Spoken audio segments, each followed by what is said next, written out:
Hey, tea sippers, I'm back. I'm back. I'm back. Hey, I'm back. I'm trying to get prepared. Ooh, I should have took off another day. Hey. Come on in the house. Come on in the house. Hey, tea sippers. Did I put this thing on here to try to minimize? Hey, Cynthia. Happy Monday.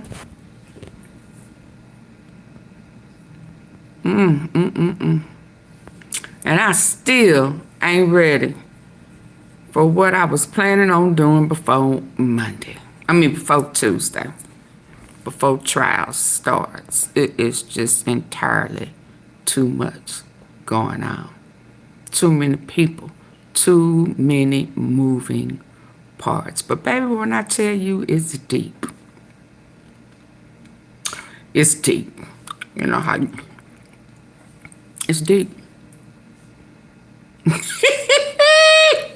But we've been on point, baby, because we was prepared to layer that sandwich. I wonder how many tiers of this. This is going to be one of the biggest federal sandwiches we're going to be able to eat on this sandwich here.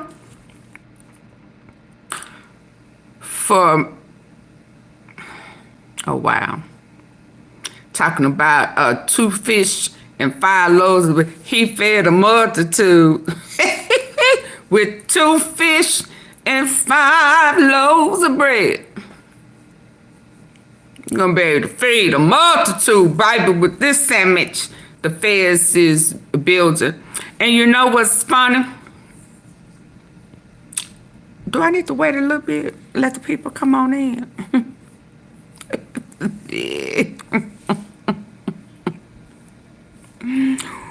Woo, you know what's funny to me?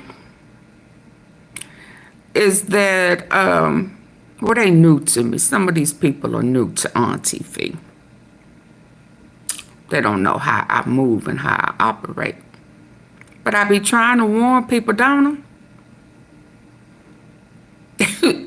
I? They say I'm old. If I'm old, shouldn't I have some type of wisdom and intuition and insight that a lot of people don't have? Baby, but I can tell you one thing. Hey, Travis. He said, and the rest of the game and everybody, come in and hit the like button. Yay, that I got my monetization back, y'all. Do y'all see? I should be able, and we getting fed in ears, baby. This ain't my good ear. I need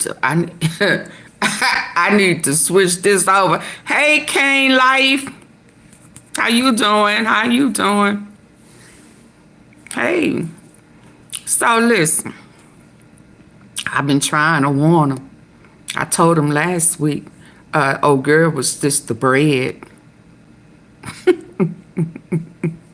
Then they had the real life attorney last night who hell, I was beginning to think it's about time they got you right. Thank you. Ooh, Lord. Caught me off guard. I'm like, what? What a mighty God we serve. Thank you, Lord. I didn't give up. Somebody said, and you still going strong. They was expecting for you to just shut down. Then they would have meant I wasn't true to it. Yeah. So can't nobody call me a clout chaser or just say I'm doing it for money. I kicked in the gears, didn't I, Kane Life? I shifted gears. kept driving. Went harder. Well, that's what they get. I went harder. But anyway, y'all listen. I tried to tell him. Then the attorney. I got it before he did. Woo, welcome. Got my member. Thank you for the membership. Kane Life, thank you. So yeah, I got it for the attorney got it. They looking at Cassie wrong. They looking at it wrong. It ain't about her relationship. It ain't about how freaky they was. That's the setup. They setting that ass up. So a couple of weeks ago, I don't know when he coming, baby, but I know he coming. His name is finna start coming up. I also told y'all, I don't remember what day. You know, I had to crank it back up. Thank you. I so appreciate you. You know that? Anyway, did you get that hug? So I don't know what's finna come. I know the feds and the prosecutors are intentionally moving on purpose. They dropping nuggets, pickles, lettuce, onions, you know. I talked up on a sandwich, so when I went to the store, I said, I need some banana peppers. I want some banana peppers on my sandwich.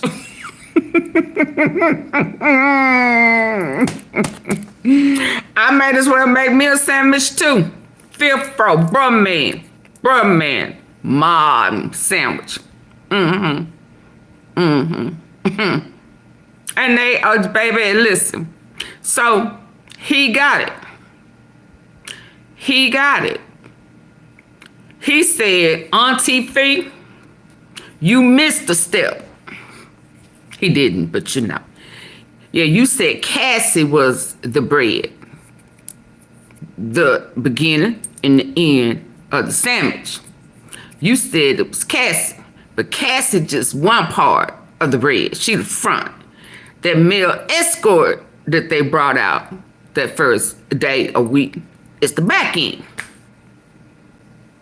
So force is the first piece of bread. Force, however, because if we going by the video, she was trying to leave a freak off, right? She tried to sneak out while he was in the shower. He got out that shower, ran down the hall with a towel, abused her, tried to drag her back. So everybody can say she was trying, she could have left, she could have did this, that, and the other. The one time that we have, that we can see that she tried to leave, what happened? He beat her and drug her. All it takes is one time to say, I don't want to do it. No means no.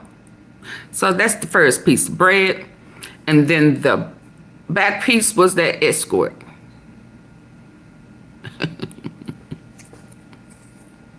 Right? So that means that there go that racketeering.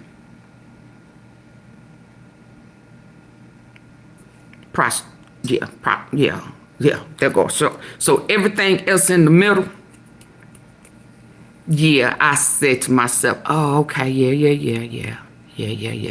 It was him and her.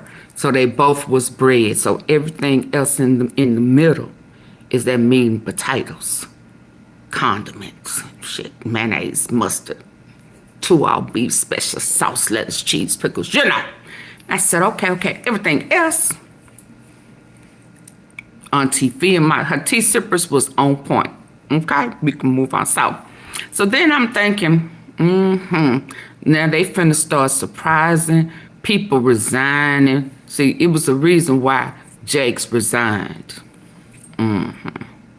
It's a reason why, and so even when If I go back and show y'all when I started my thumbnail, because you know how it gives you the detailed dates, you will find out I made my thumbnail with Jakes and Diddy a couple of weeks ago.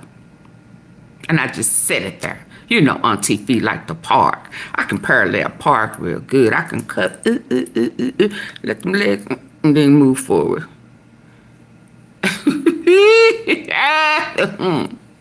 Yeah. His name is going to come out real soon. Now, I know they were supposed to release a list of people, and I know people have their own, but the laws, the feds and courts and stuff, they haven't released it yet. I'm going to wait, but I know it's coming. Just like I kept asking, maybe Wednesday, where Ava? Where the little girl he said he adopted? Ava Barrino Combs. He was kissing on the jaw. The kiss of, I was finna say deaf, but it don't necessarily have to be deaf. Come on in, y'all. Come on in. Hit the like button. And then I saw that loop video. I said, oh, okay. So they done went and found old pictures, 50 Cent's been asking about it. Didn't know. There was a subpoena for her. And she done disappeared. So they was up here talking about some of the witnesses. They said about 3 had disappeared. Because I kept thinking, well, you know, at first I was like, where's that guy? That guy that was a dancer for Broadway and stuff in New York that went disappearing from South Carolina. Then they said Aubrey O'Day. Then they started saying Gino. But heck, I didn't know that Ava had been subpoenaed for court and disappeared. What you mean she disappeared? When did they subpoena her? What address did they send it to? You know how Auntie Fee do. You know, she started asking questions and stuff. And when did she go missing? Did she go miss? Because, you know, they got some pictures that go way back with her when she was a little girl. Because you remember she couldn't get a story right. She said, I was walking down the street. I ain't gonna sing Snoop's song, but you know. Rolling down the street. Yeah, she was walking down the street. Well, hell, where was your mama? He said he got it, the parents' permission. Remember all of that? Yeah. And he said, you want to play with my kids. Then when he said that story ain't going to work, these people, you need to fix that up. Then she said, well, I was 6 months old when I met Delilah. So then this loop, you know, I started, well, I was like, these pictures go way back. She was a little girl, okay. Then the picture started looking like she was on a dating site, you know, because, you know, she started looking grown. Where's she at? Hi, Robin. Hi. Once I sit this down, I'll speak to y'all in the comment section. Then I started thinking, where is she? And then she was subpoenaed. What address did they send it to? And is she hiding? Or do they have her in protective custody? So she was supposed to be a witness. I said, ooh, baby, this is about to get good. It's gonna get good. And then I'm listening to Q yesterday. Now, you know, Auntie Fee knows she can be a little, you know. Baby, but when I tell you I was crying with them day 26 yesterday, last night, I had to go. I had to go. I thought I just got a little sensitive talking about Carmelo Anthony, and God gave me a word to give to Jeff Metcalf. I thought, you know, I got a little sensitive then. Last night, baby, I got sensitive. And now I'm looking at Don, real side eye. Because you said cue up. If you had seen so much dirty, now I don't know the time frame of when you gave him that pill from Diddy. He said you took one, but you gave him one from Diddy after he had invited y'all to the Hamptons. But you had seen so much other dirty stuff. Why would you trust anything from Diddy? Why would you trust that from Diddy? And you gave it to your boyfriend. I am really looking at you side eye. Because you set him up. And ain't no telling what they did to him when he was out.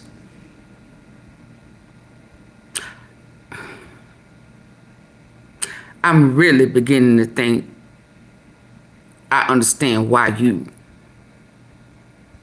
you chose to become a cooperating witness. Because you gave Q ecstasy. What is it? Ecstasy pill?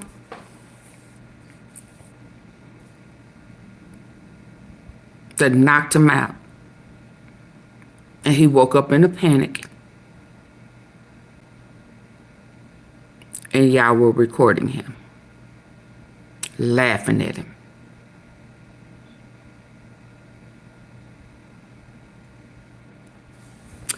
So you probably testified and became a cooperating witness because you passed a drug on to your dude, your then dude.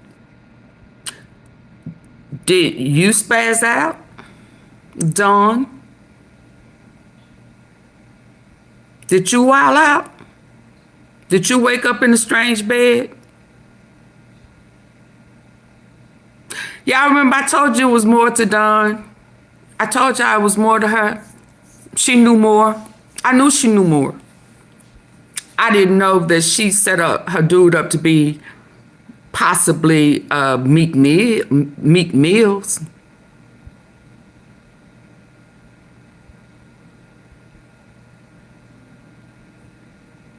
That's so fucked up.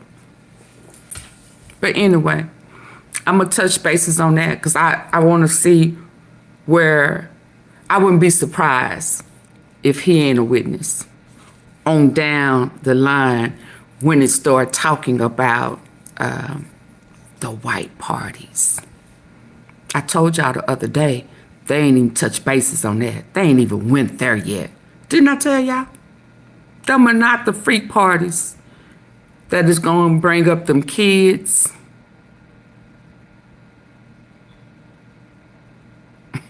The after party. They gotta come. That has to come. Because that's when people started being slipped in the Mickeys. That's separate. That's coming. So Jake, you know, I don't know if you left a bishop before the first call is time to go. I don't know if you left when the kids had to go, because he said it was about to get a little deep or strange or whatever. I don't know if you and First Lady left at that time. I don't know. But he got something on you. And Lord, was y'all doing business together? I heard he done made sizable contributions. Please don't tell me he was running money through the church. Dirty money to clean money. Since we gonna hear allegedly from, what's his name? Jonathan Oddie, about how y'all was liquefying, you know, the eye drop got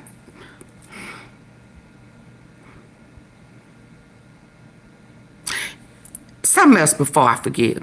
They asked Don, and they asked Cassie, did the baby all? have drugs in it? She said no.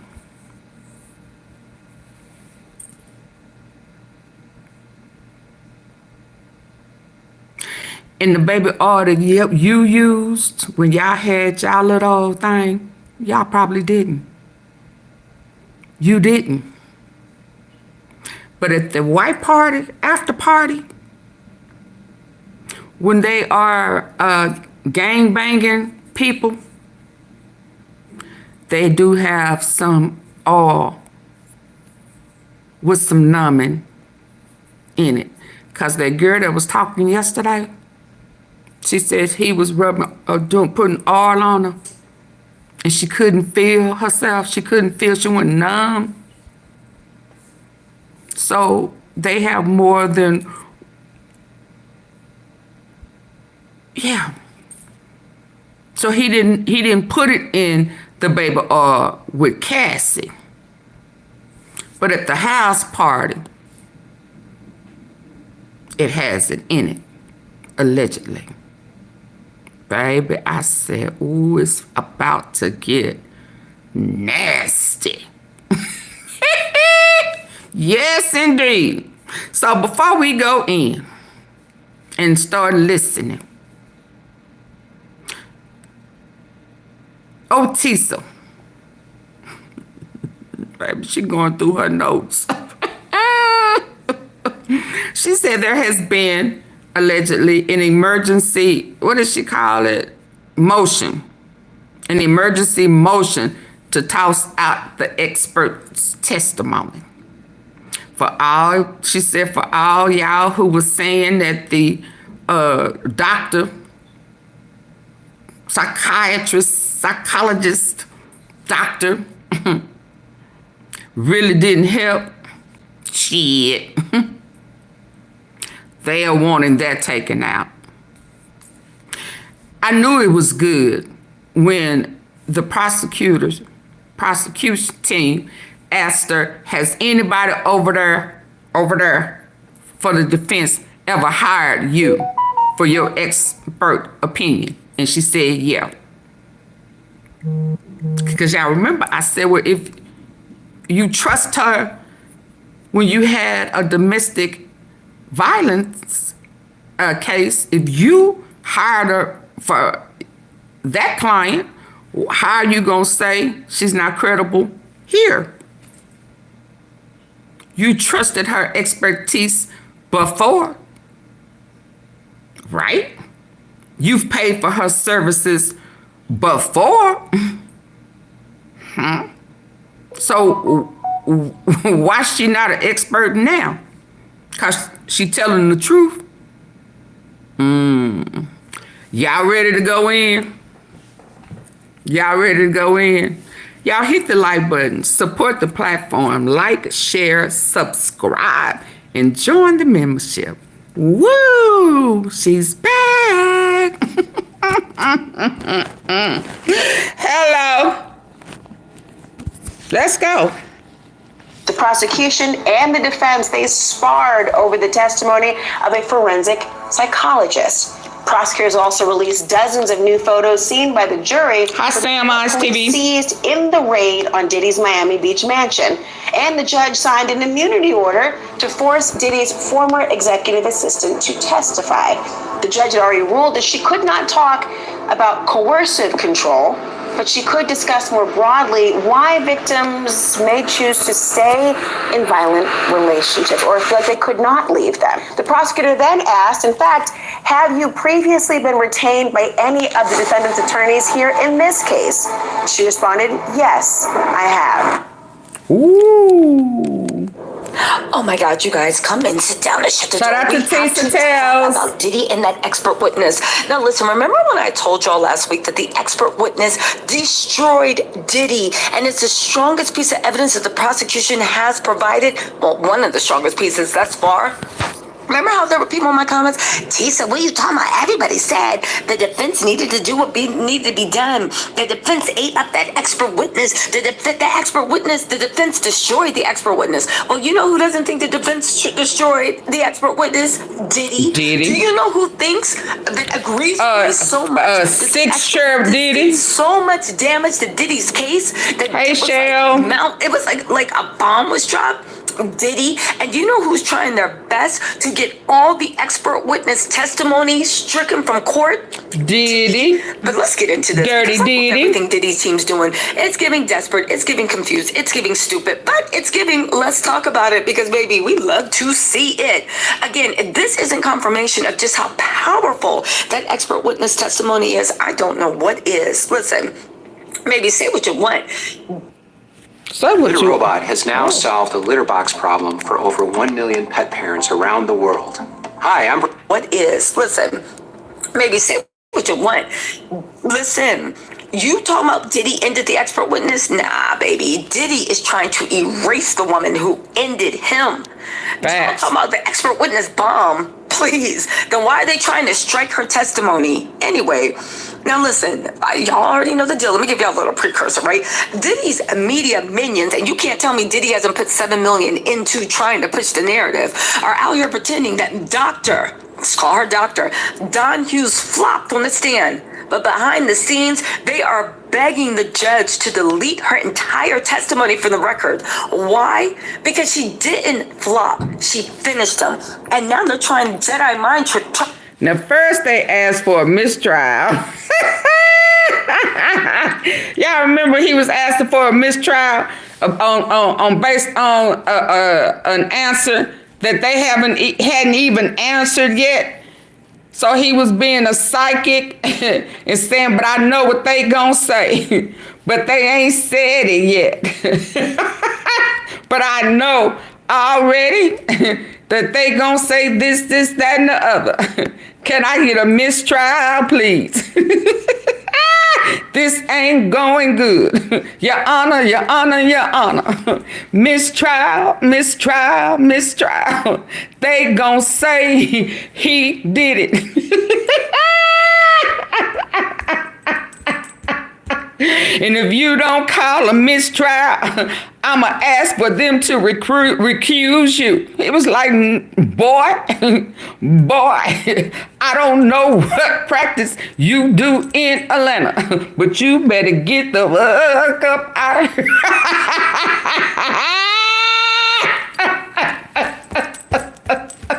Yeah, so he started trying to play with a mistrial, and now you asked him for a motion to remove what the expert said. Hello. Oh, yeah, they in trouble. Play stupid, manipulative, gaslighting, Jedi mind tricks to the court into pretending nothing happened. They want the jury, and if you guys don't know, I know what you guys are saying, oh my God, but the jury already heard it, the damage is done. Yes and no. When the jury isn't allowed to just say, yeah, not guilty, guilty, you have to show your work. You have to point to the testimony and point to the evidence that supports why you feel that way. So if that testimony is stricken, if they say, well, I feel like Cassie was abused and this is what abused women do, you have to say, well, what in the testimony gave you that idea? Without Dr. Hughes, it's just a feeling you have. And you're not just allowed to make judgments of guilty or not guilty just off of vibes. You are looking at the evidence submitted and finding out what facts is, okay? But first of all, let's talk about the nerve of Diddy. The nerve. He tried. His team was doing victory laps. All his media minions were acting like Dr. Don Hughes got cooked by the prosecution. Like she got up there and embarrassed herself or something. This is the woman that testified in R. Kelly's trial. This is the woman that testified in the Johnny Depp trial on Johnny Depp's side. And she's the reason Amber Heard lost, right? This woman is like triple board certified, deck on deck. She trains people at colleges. She trains. When I say this woman's been doing this for 30 years and doing it well, she a professor. Believe me when I say she a professor. Okay. So y'all are trying to act like Cassie. She came up there and embarrassed herself. Okay, even if we believe that, so why is Diddy team trying to strike her entire testimony like she never existed? It sounds to me like Diddy agrees with me, like somebody is shook. Now listen, it's important to distinguish between their PR and their panic. This is directly from the motion. They filed a motion in court to remove this. Yana, the testimony amounted to an assertion that the victims are all unique and no memory lapse can readily be attributed to credibility problems. This is not proper expert testimony, but a Rochebot ink blot calculated to support any argument the prosecution may need. Now, if y'all don't want to know what that translation is, baby, they're mad. They're mad she didn't give them a clean shot at discrediting the victims. Instead, Dr. Don Hughes told the jury not every weird memory is a lie, and that ruins their whole gaslighting defense. That's all she said. She explained why victims of traumatic abuse have weird memories, why it doesn't line up, why it seems funny. And again, when they're saying, listen to what they said though, right? Now listen, it's saying that they are playing basically legal whack-a-mole. They're not saying Dr. Hughes, Don Hughes lied. They're saying she said too much truth in a way that was too relatable. Like, oh my God, you guys, Yana, she said we instead of victims. Now the jury might empathize. Now, listen, this is a direct quote from the article. Well, I'm sorry, the motion. Hey, Yana, she stopped referring to the victims as they, and they started using the pronouns we and you. Really? It's too relatable? It's too relatable? Imagine being so scared of a woman. So you mad because she put it out there to get people to put themselves in that position? Yeah, empathy. Yeah, but listen, she's a doctor at it. Yeah. Woman's pronouns that you call it prejudicial. Diddy's team said take her out because she's getting a little too real. Now listen, here's the reason they want her gone.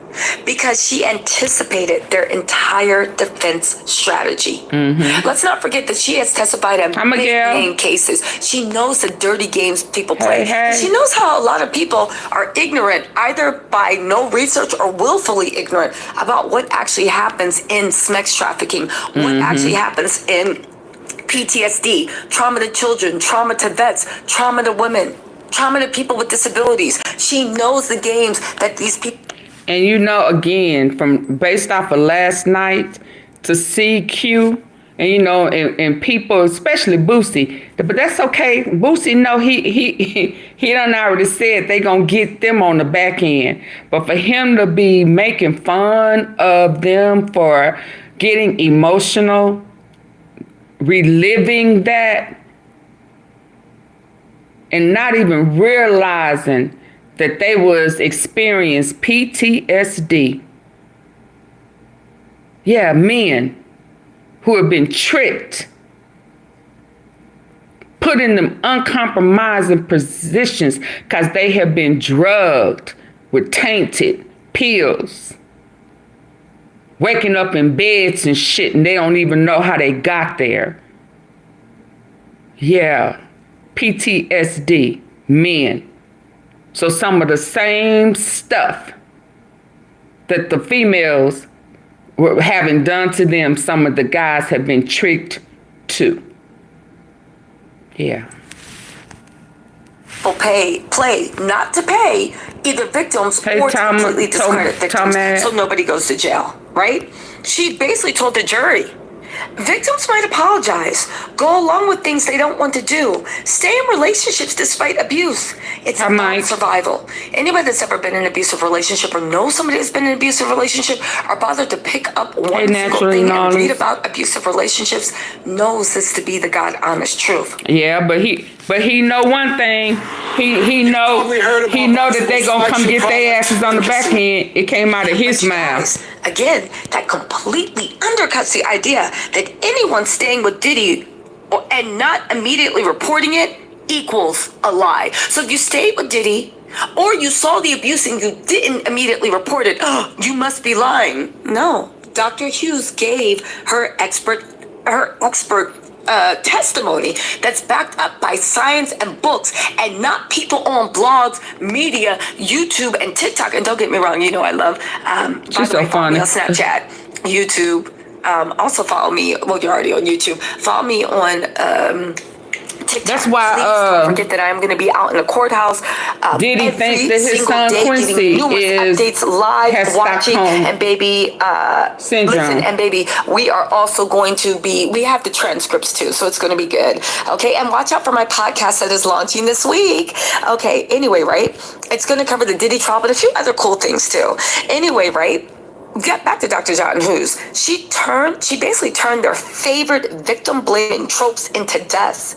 And now they're trying to act like she summoned the devil on the witness stand. Yeah, Stop right. it. The legal BS, I'm sick of them, and they're hiding behind it. They say she disobeyed court rulings.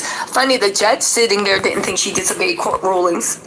They said she gave junk science about memory. It's not junk science. It's the foremost leading preemptive preliminary science on what is going on. They said it was overly emotional and persuasive. There was nothing emotional in her testimony or persuasive. Even when they were coming at her, she was cool, calm, and collected. I was in the courtroom. There was nothing emotional about this. It was all very Me too, very Mike. scholarly, right? And she stepped into the jury's job of judging credibility. She made no thing. She just kept saying what she finds, basically. So basically, they're trying to say that Dr. Hughes made too much sense, and now they want a do-over. This literally said from the motion, Your Honor, this is junk science intended to mirror the testimony of the government's witnesses and gloss over the serious problems those witnesses have keeping their story straight. Or, Mr. Agnifilio, she explained trauma and memory in a way that made you look like the villain, and now you're crying junk science. Baby, let's talk about the coping strategies and the love bombing. They hated that she explained why victims say, why memories may be fragmented, and how power, control, and love bombing keeps victims trapped. Baby, Diddy's team said she used the phrases love bombing like that's not on every TikTok For You page since 2019. Mark Agnifilio, have a seat. You're now trying to say that love bombing is a foreign phrase? Oh, this is Dawn. And the fact that they are saying that... I have a real distaste for her right now. Knowing that you gave Q a pill from Diddy.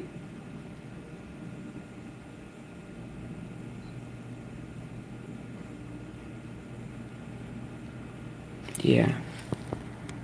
Because she described what abuse looked like, and because that's exactly what happened with Diddy, that can't be used, baby. Hey, Here's why Tehran. this motion to me actually screams guilt. When you ask a judge to strike a witness after the jury heard them, that's desperation. If the jury buys what she said, Diddy's whole defense goes up in smoke. I said this once and I said it again. I hope this motion proves what I've always said. That's what it feels They're like. not just scared of the truth. They're scared of how easily she translated that truth into language the jury could feel. Again, you gotta, this part needs to be said out loud. She said, quote 1, victims use a lot of strategies. They just don't work. Baby, that is not just science. That's a sermon. The jury heard that and they could feel the defense table sweating. She also said, she's a highly experienced expert witness and knew exactly what she was doing. Okay, this is directly from Diddy's team's mouth. Yeah, I know she's a highly experienced expert witness and she knows exactly what she's doing. Yes. And what she did was bury Diddy in front of a federal jury. Your Honor, this is another quote they said out the motion. Your Honor, Hughes explained that sometimes victims don't disclose until society changes and they feel like they're not alone. Baby, she said the quiet part out loud. She connected this case to the entire Me Too moment, and they knew it. Thank you, Baby, listen. CD. Again, I hope this proves everybody right.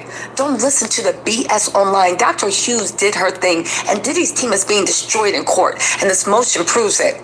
They don't want to strike a witness unless the witness hit a nerve. Dr. Don Hughes didn't just testify. She wrecked the foundation of Diddy's defense, and now they're trying to rewrite the script like she never opened her mouth. So while Diddy's press team is on Twitter talking about she flopped, on YouTube, on TikTok, on Instagram, and in the major media outlets, the legal team is behind the scenes crying to the judge, Your Honor, please make the bad lady disappear. Thank you, Shell. This is pathetic, but guess what? We love to see it. Anyway, you guys, listen. Don't forget to turn your notifications on. Y'all know I'll be out there in the court Tuesday through Friday this week. Windmilling, there is no court today. But in the She said windmilling. Hold on. She got another one. It was another one that yeah. I need to, this is the emergency motion.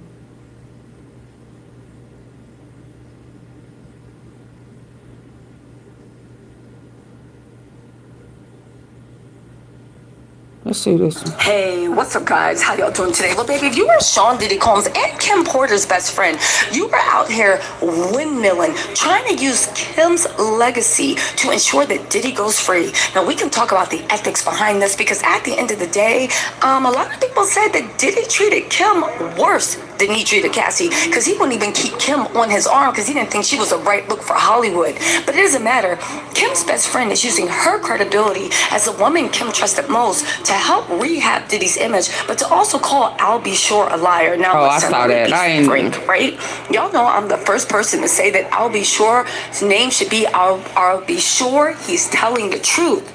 But yet and still, it's a weird narrative that they're pushing because Diddy's team is fighting ghosts now, and Kim Porter is the weapon. And yeah, cause see, it's like all of a sudden people like Justin Bieber, he's never done anything to me, and we know that's a lie. We know that's a lie. They was on Jimmy Kimmel, and he was like, he better not talk about what we do. So we know he lying. He done got scared off or bought off. Jamie Foxx started moonwalking back, you know. Yeah, no, I don't think he did nothing to me. So she right. I started seeing some strange movement with people that have already, you know, allegedly put it out there on the cool by fear of what have you. That seem to be moving funny now since it's looking real bad for him, right? So when I saw the old girl was out there talking, I'll be sure you don't know, I was like, what? Anyway, let's listen. people speaking for her, well, let's just say, I'm not saying they're not credible, but it just seems like, oh, what's going on? Okay, let's get into this. Lala Lane is making a full-on defense of Diddy, and we got to take a closer look at it. First of all, she said that Albie Shore's lying about Diddy having something to do with Kim Porter's death. She says Diddy had nothing to gain from Kim Porter's death. She says that Diddy stood to gain nothing from Kim Porter's passing. However, when you consider the timing and the circumstances... For those of us with service animals, preparation is key. Ensure your buddy...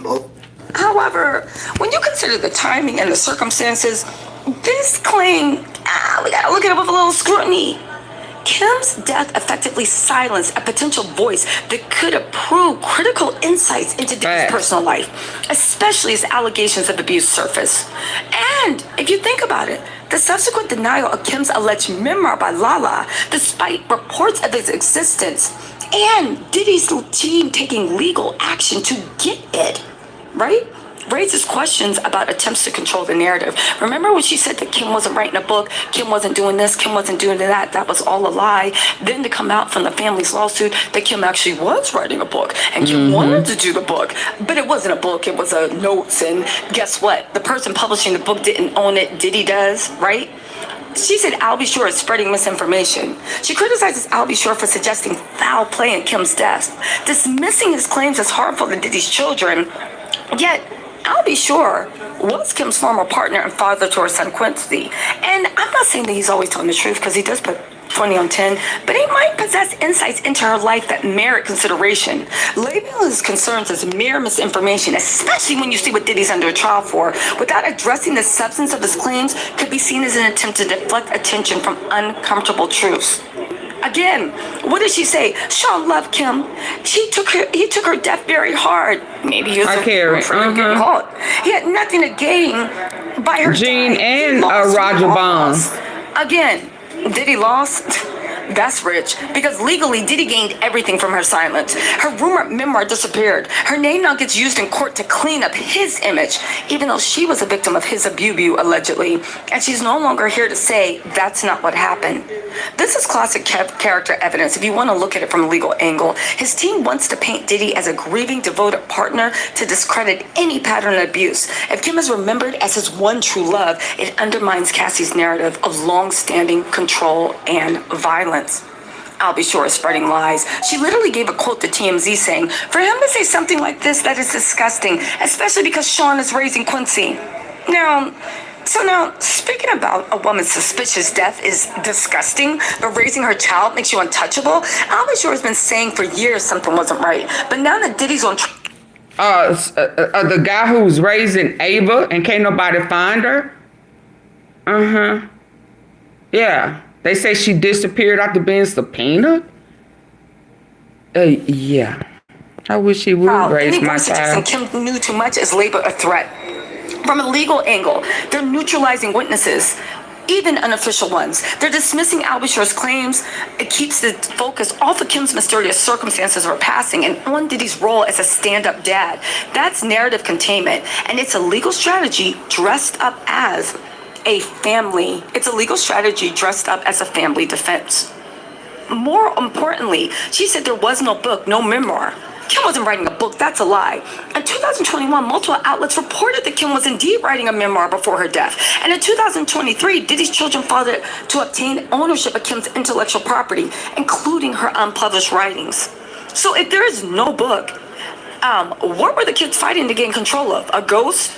Either her best friend is lying now or the family was lying then. And if there was a book, what did Kim write that needed to be buried? Suppressing memoir content from a legal angle would directly serve Diddy's defense. No messy anecdotes, no corroborating stories of abuse, no legacy to complicate his defense. Y'all, I hope Ava's in protective custody and they're going to use her as a witness. Before it can be subpoenaed. Also, La La Lane saying this is about the kids. These rumors hurt the children. They're grown now. They don't need to hear this. Whenever publicists say this hurts the kids, the translation is this hurts the brand. Nobody's dragging the kids. We're dragging the legacy of manipulation. This is about their emotional protection. Every time they come to court, what they hear is going to hurt the kids. Which one is going to hurt them worse?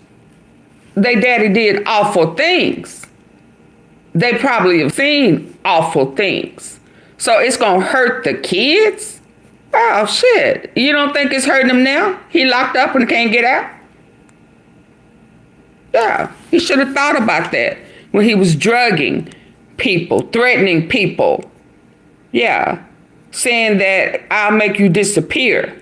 And then people started disappearing. I'll blow up your car and I want all your friends to see it. And then the car caught on fire. Yeah, he should have thought about it. It's about legal optics. Prosecutors can't call Kim Porter from a legal angle to the stand. But if her memory becomes part of, if her memory or memoir becomes part of a character witness for Diddy, then it's up to the court of public opinion to decide, was he a loving father or a pattern of abuse predator? Listen, Diddy doesn't need to prove he's innocent. He just needs to confuse the jury, cloud the memory, and control the headlines. And right now, Kim Porter's ghost is his alibi. But ask yourself this, why are people working overtime to protect a man who's already spent decades building walls around the truth? Again, right. It needs to be said. Again, when are we going to answer questions? What about the alleged memoir?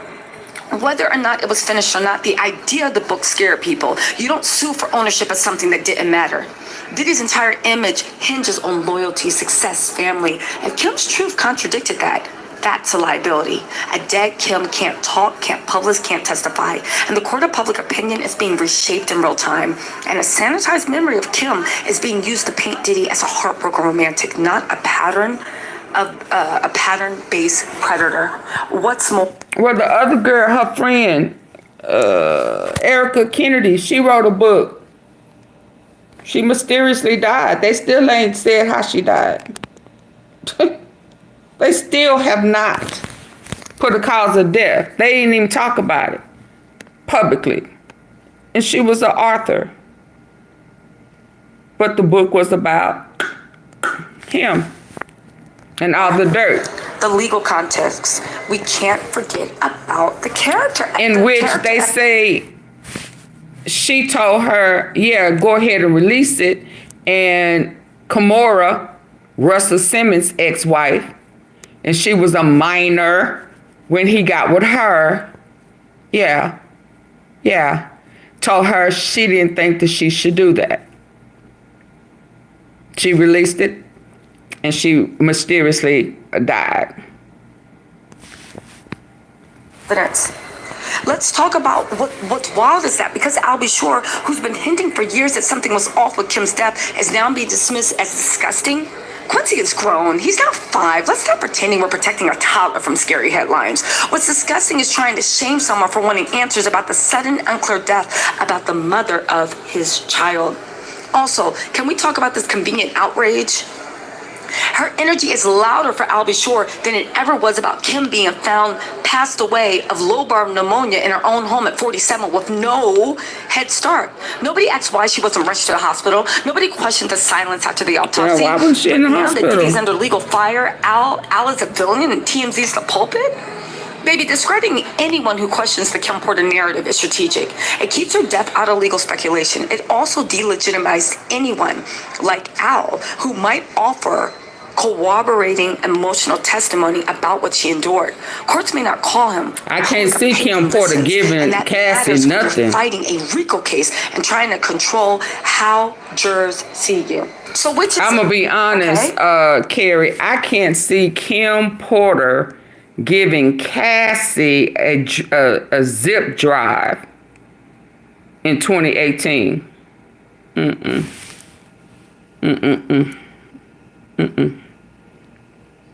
Cassie and Kim Porter, I don't believe that. Kim wasn't writing a book, that's a lie. Hard stop. Because this one, again, this is where it got shady. So which is it? No book? Or such a valuable book that the family had to legally own it before anyone else got a copy? This isn't about the truth, you guys. In my opinion, it's about asset protection.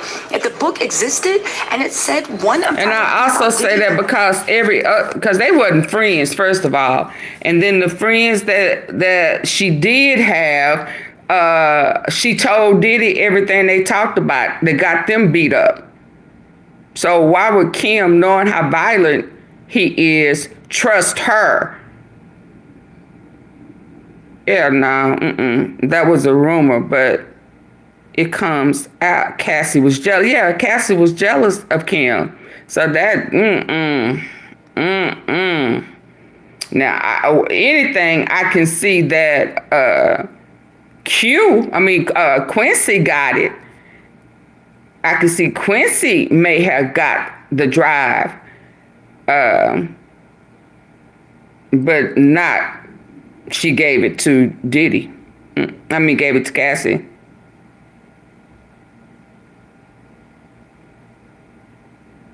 Yeah, no, they wasn't cool like that.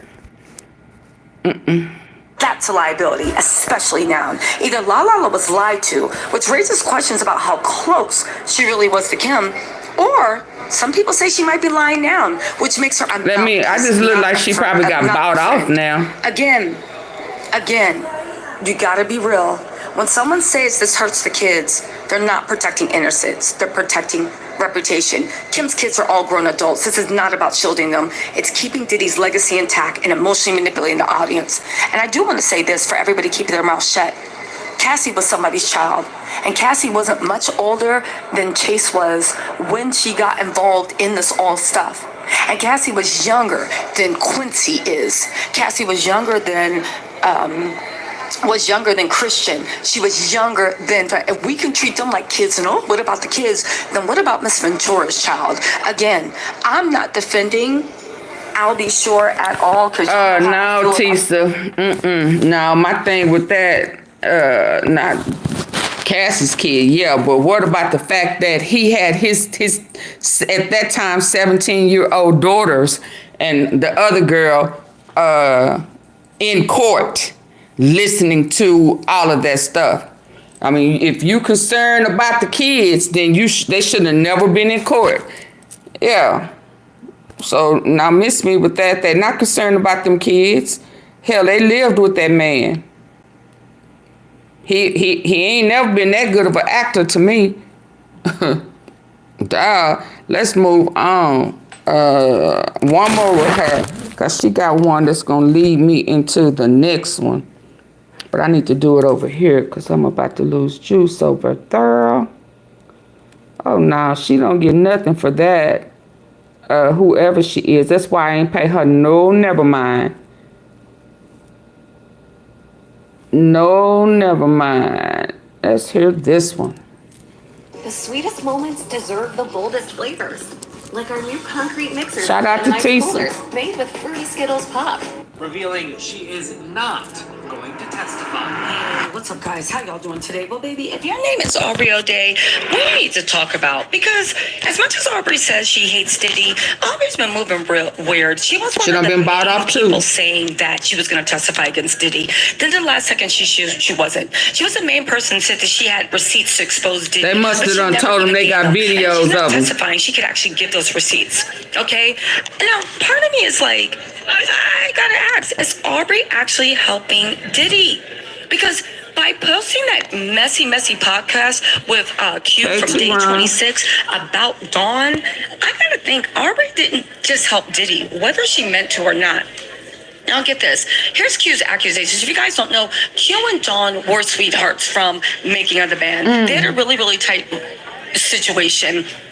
Diddy always had some little crush on Dawn, but even if then, you know Diddy hates functional relationships. So I 100% believe that Diddy was doing things to ruin and sour that relationship and probably see if he can get Q in bed, but that's just my opinion, right? But these are Q's accusations against Dawn.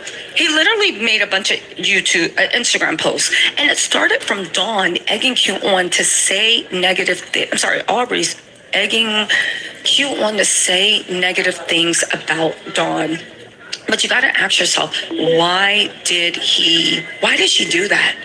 In the middle of a federal case, when Dawn's credibility has already been attacked, why in the world would you do this? So Dawn, this is what his accusations. Dawn allegedly She was talking noise. She was dead. She claimed She probably got paid from Diddy, from her boss. The strong implication is that was Diddy. Q describes terrifying symptoms, hallucinations, confusion, memory loss, regression. He believes it was part of a ritual or manipulation tactic designed to break him mentally and emotionally. Dawn allegedly took none of the pills herself. Q says it felt like he was experimented on, calling it a twisted trial. He accuses Dawn of exploiting his trust and believes the drugging incident was because she did say, now that she said that, she said that she never took any drugs.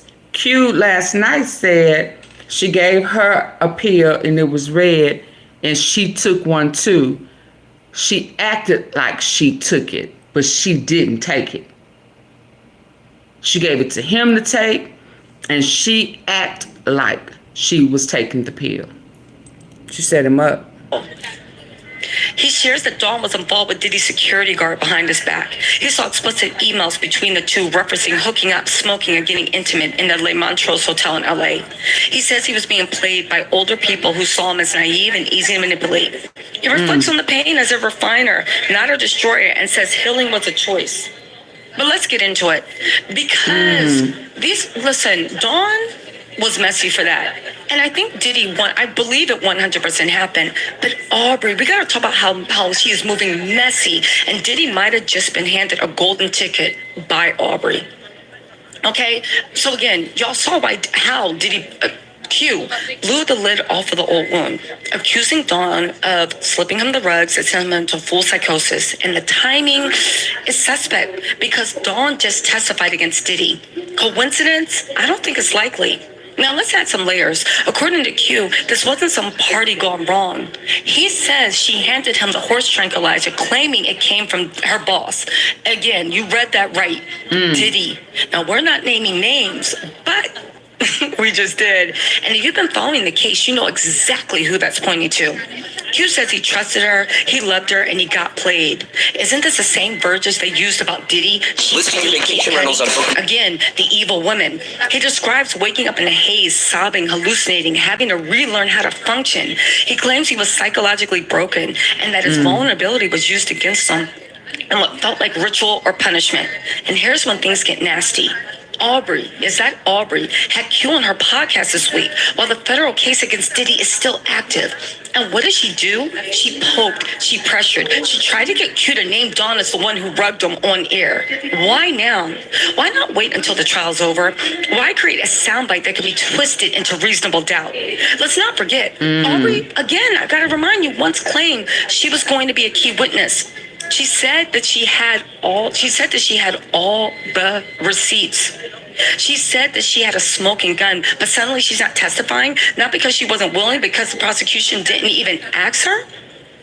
So instead of keeping quiet like any self-respecting key witness would, Aubrey's out here broadcasting in the middle of a legal war, essentially discrediting another witness who did show up to testify. The irony, Dawn is the only Dana DeCane member Diddy kept around. Aubrey has always said she hates Diddy. But maybe she hates Dawn a little more, because deep down, maybe it wasn't just Diddy who rejected her. Maybe it stings more that Dawn got the call. Dawn got the stolen deal. Dawn got to stay. Now, cut to with this mess that Aubrey literally kept going. Okay? We can't forget that.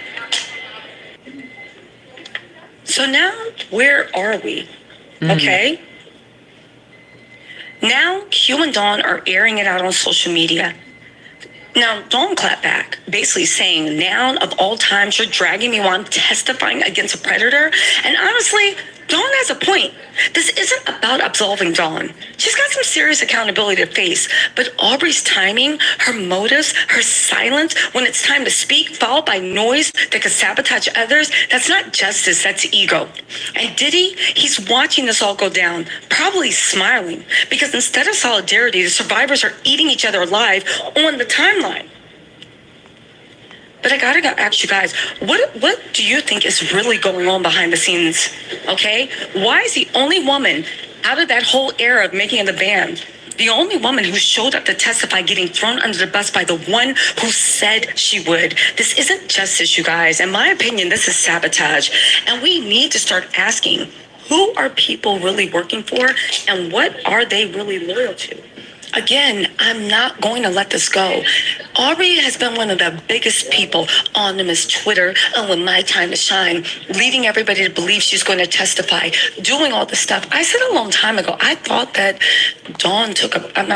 Aubrey took a payoff, because she went from saying she has all these receipts to not saying anything at all. Now, some people said that's crazy. There's no way she would take a payoff. And I'm like, what's wrong with taking a payoff? That doesn't mean you didn't suffer. It doesn't mean you're not a victim. It means you got compensated for your time. And we all know that Aubrey is about her money.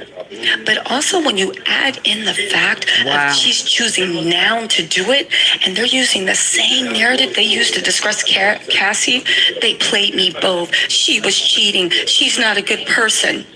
Honestly, let's think about it. You expect us to believe, and even Q was not saying that, he said that Dawn gave him the pill, but she wasn't saying that he thinks that it was hers. Dawn wasn't on any hers tranquilizers, and I do think that Diddy probably did have Dawn moving grimy. Everybody in that era had to move grimy to satisfy Diddy's needs. And again, Dawn needs to be held accountable. But why is Aubrey doing this now? No one's giving me a firm answer for why Aubrey's doing this now. It's giving sick. It's giving demented. It's giving, are you serious? And it's giving, at this point, Diddy is fighting for his life. And we know he got at least $50 million in his bank account. And he's still got connections, and he's still got people that are willing to make a deal. Again, do y'all think this is just Aubrey's jealousy of Dawn? But again, you were the one that said you were going to testify. You didn't. Dawn got to testify. Dawn was the one that filed the lawsuit. Dawn's the one that actually is trying to hold Diddy accountable. And all we have with Aubrey is a few random tweets, a few random promises, a few random interviews, but no actual action. And the time she really does take action is to start mess and literally assail, it's not even a word, destroy Dawn's credibility worse than it's already been destroyed. Again, I don't care if you're an Aubrey fan or not. Whose side is she really on? And what is it? And if this isn't her being paid off and doing Diddy's bidding, then why is she letting her ego or jealousy or contempt of Dawn being the one that made it and the one that Diddy took from making a band, even though we see she was just transported into bigger horror and was just used and abused just as much. But again, maybe I'm tripping. What do y'all think? I think Aubrey is dead wrong for this. I think it's disgusting. And from now on, I'm going to start looking at Aubrey sideways, because at the end of the day, she's been all talk and no action. And the one thing she did take action on is trying to destroy Dawn. At the one time, this whole podcast could have waited 6 weeks. It could have waited until the jury trial. It could have waited until the jury had Ray J has something to do the fact with that she that. chose to drop it now. With what? Yeah, that's saying something. Ray J has something to do with what? In the comments. I'll talk to y'all guys later. All right, I'll see y'all at the courthouse. Ray J has something to do with what?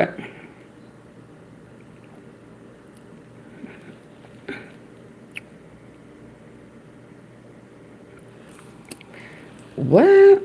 Erica Badu reveals never seen footage. Lord, all type of stuff coming out. Everybody who done been at them parties that's scared something gonna come out on them. Flipping scripts.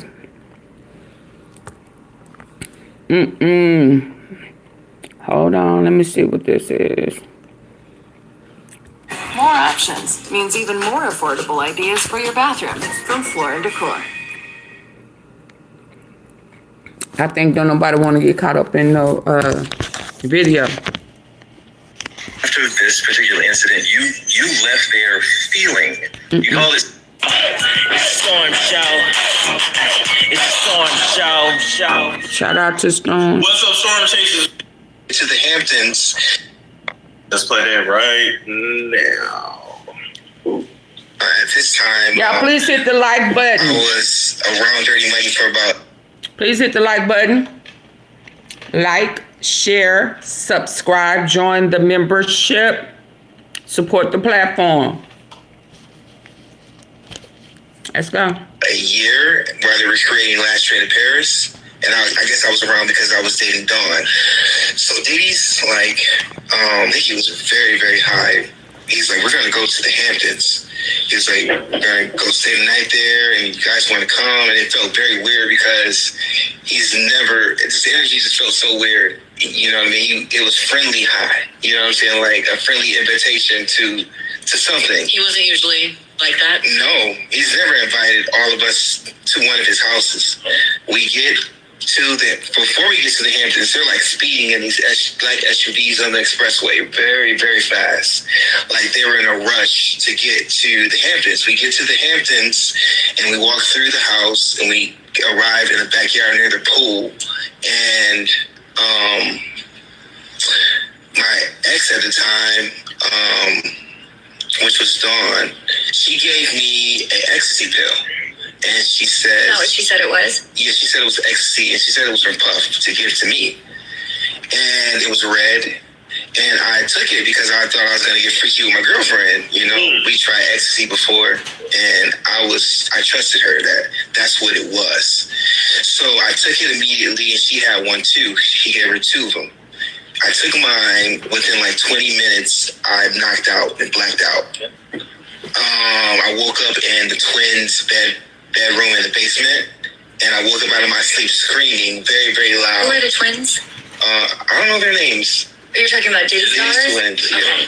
Diddy's twins, his girls. Yeah, I woke up in their bed to cameras filming me, and they were laughing as I woke up out of my sleep, screaming. And it felt like, I'm not gonna cry. It's okay. Yeah, take your time. It's okay. It's understandable that you're reliving this and emotion comes with it. There's just no way around it. So it felt very sacrificial. That's what I meant when I said I felt like they were trying to hurt me, or Diddy was trying to maybe sacrifice me that night. I didn't say, when I went on Vlad TV, I didn't say anything about finding a sacrificial email. Hold on, what he's discussing in regards to Vlad TV is that's one of the interviews that the boys did. He had to leave gaps within that interview, and they decided to fill those gaps. It's kind of what I've experienced this past week. As you guys know, we started this out, and it was, we all have this intention to talk our way through to the end of this trial and hopefully see justice for whatever is proven and whatever the jury decides. Even you had situations that were just made up out of nowhere. So did I last week. He was discussing one in which he couldn't say certain things because he's honoring a contract. And within that, people decided to fill in the blanks. So he discussed an email. He had tears. People put it together that he's crying over an email and what it like. Okay, so Carrie, where are you getting this from? It sounds like to me you are bringing somebody else's content. What is that? What are you doing? What in the world? What? Yeah. I don't necessarily agree with it.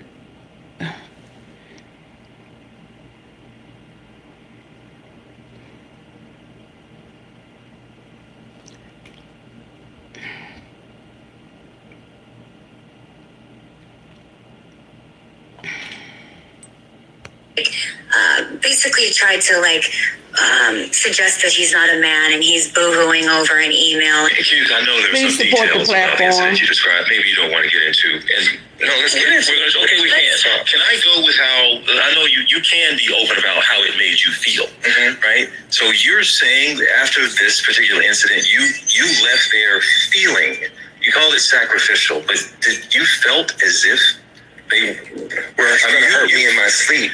Because I woke up screaming. I woke up out of my sleep screaming. So what I mean by it felt like sacrificial, it felt like someone was trying to hurt me or take me out because I possibly couldn't have woke up out of my sleep that night. Do you know what happened to you? I woke up screaming like a girl to the top of my lungs at a high pitch. Well, did you have clothes on?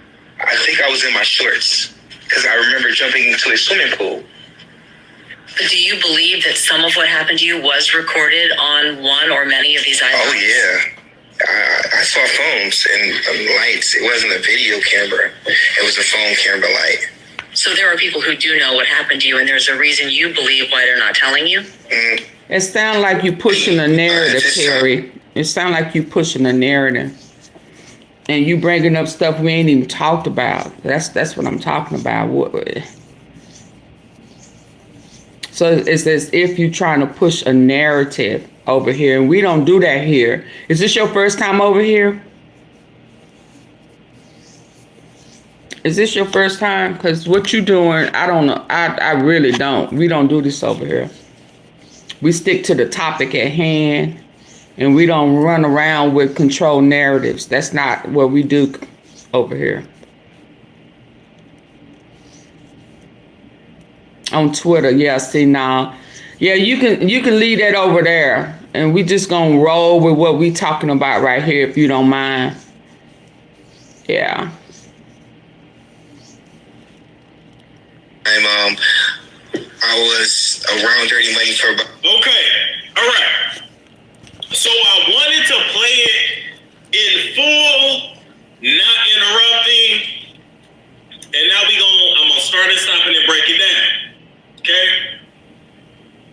Now let me first start off by saying, Diddy loves them light anyway. Diddy loves them light, bright, and almost white.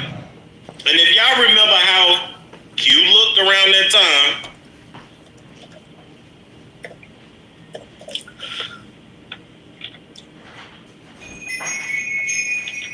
Thank you.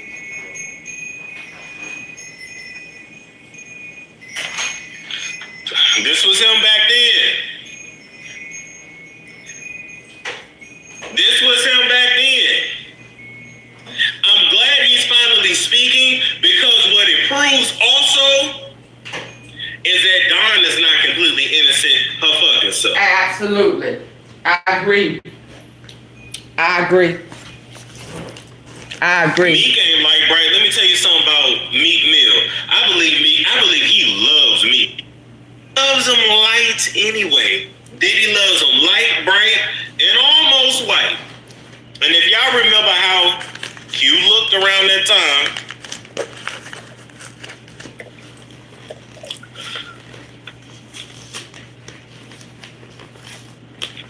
hi, Holly. Yeah, yeah. This was him back then. This was him back then. I'm glad he's finally speaking, because what it proves also is that Dawn is not completely innocent her fucking self. You right.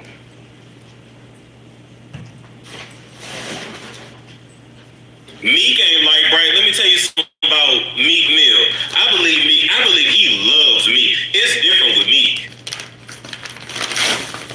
When I look at the interactions and how they are when they're around each other, that gives like Meek is the husband. Yeah. All the light skinned niggas are the side pieces, but Meek is the husband. If you know, you know. Okay. That she dang sure was calling them daddy. If you know, you know. So Dawn then went and changed her whole face. I already told y'all cannot trust nobody that go do a fucking head transplant. Now to be fair, Dawn, the work looks good, but you had a head transplant. Because when I look at her, I'm still trying to figure out where the fuck is Dawn. All right. Q was the youngest in day 26. I believe he was 19 when they got signed, I believe. Because I remember one time he got into an argument with the group, and I remember Brian saying like, you can't even go buy you a beer if you want to. So he was under 21 for sure. I remember that. Okay? Like I said, he light skinned. He was really, really innocent. Seen as really, really sweet. Seen as weak and vulnerable, naive, and all that. Y'all better call it what it is. Q was fresh ass on the yard. Yeah. Fresh, tight, bussy, pure energy would have been perfect for a sacrifice. Who else died out of a group that had really pure, innocent energy? Because when you're sacrificing people to spirits,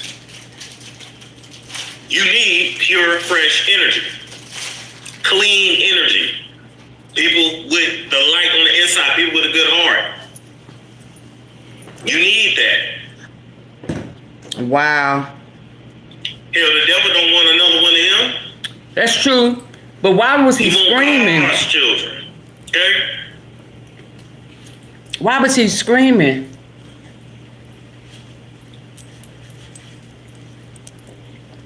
Y'all said left eye, Aaliyah. I'm gonna let y'all fill in the pieces. I ain't never listened to him before. I'm gonna let y'all fill in the pieces. Q is still not ready to tell the full story, and that is okay. I agree with that. What happened to him, not just once, but multiple times, is extremely traumatic, which caused him to have trauma-induced schizophrenia. Oh, I hope he testifies. I hope he testified against Diddy. When he started flipping out, he didn't flip out for no reason. He flipped out because he had been assaulted. He had been touched. Yeah, Nikki B. I think so too. Yep. I'm done. Set him up. Yep. That is so messed up. Now let's go back and listen Clone. to about a year while they were creating Last Train to Paris. And I guess I was around because I was dating Dawn. So Diddy's like, I think he was very, very high he's like, we're gonna go to the Hamptons. He's like, we're gonna go stay the night there. It's getting real. Oh my goodness. Very weird because he's never. We're gonna go to the Hamptons and you guys can stay the night there. Now he ain't never invited them out there before. Diddy was high as fuck, so why now? This is crazy, y'all.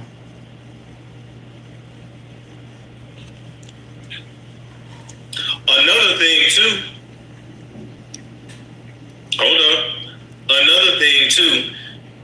What I don't like about this industry is that it seems like in order for you to be successful, you have to be just incredibly submissive to others. Oh, we don't go to the Hamptons. Okay, I'm going home. Like, why do I didn't say I want to go to the Hamptons. Y'all go to the Hamptons. I'll catch you later.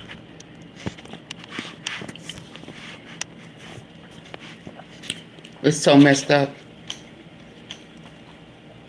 It's like you're never able to say no in that industry. Whatever a motherfucker say, you gotta do.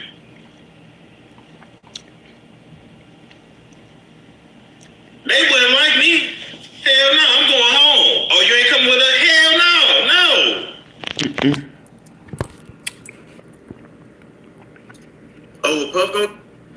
What's up, you guys? So it's Layla Lynn and I'm back with a new video. And in this video, I want to share some disturbing audio of Q from day 26 accusing Dawn from Danity Kane of giving him a horse tranquilizer. A horse tranquilizer that knocked him out, and who knows what happened to him while he was knocked out. He said all this in a podcast with Aubrey O'Day and TJ Holmes and Amy Robach. And so we're going to get into his accusations in this video. But first, if you're watching, if you're not familiar with me, I'm Layla Lynn. I do celebrity news and nostalgia. And I guess today we got a bit of nostalgia. Shout out to you, Layla Lynn. So the Neighborhood Talk shared this, and they said Q from day 26 says he believed Diddy tried to sacrifice him. Now, I know this sounds outrageous, but when it comes to Diddy, it's not outrageous. It's not outrageous.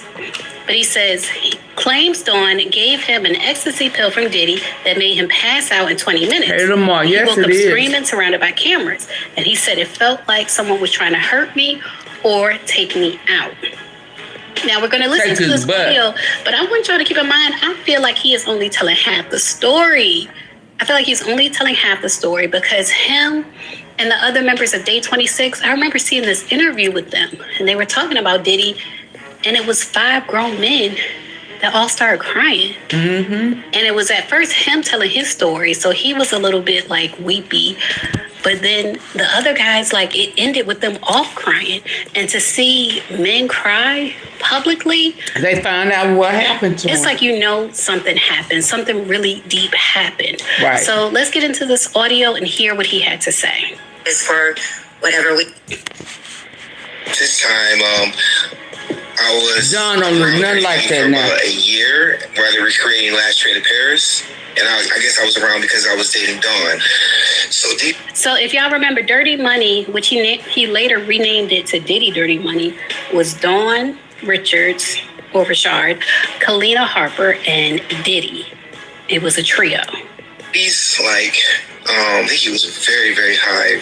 He's like, we're going to go to the Hamptons.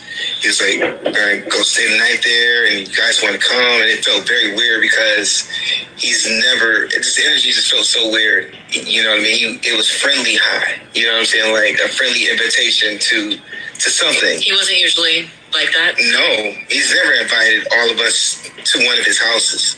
Before we get to the Hamptons, they're like speeding in these black SUVs on the expressway very, very fast. Like they were in a rush to get to the Hamptons. We get to the Hamptons and we walk through the house and we arrive in the backyard near the pool. And my ex at the time, which was Dawn, she gave me an ecstasy pill. And she says... Is that what she said it was? Yeah, she said it was ecstasy, and she said it was from Puff. That's Aubrey O'Day. The other female voice you hear speaking is Aubrey O'Day. To give to me. And it was red.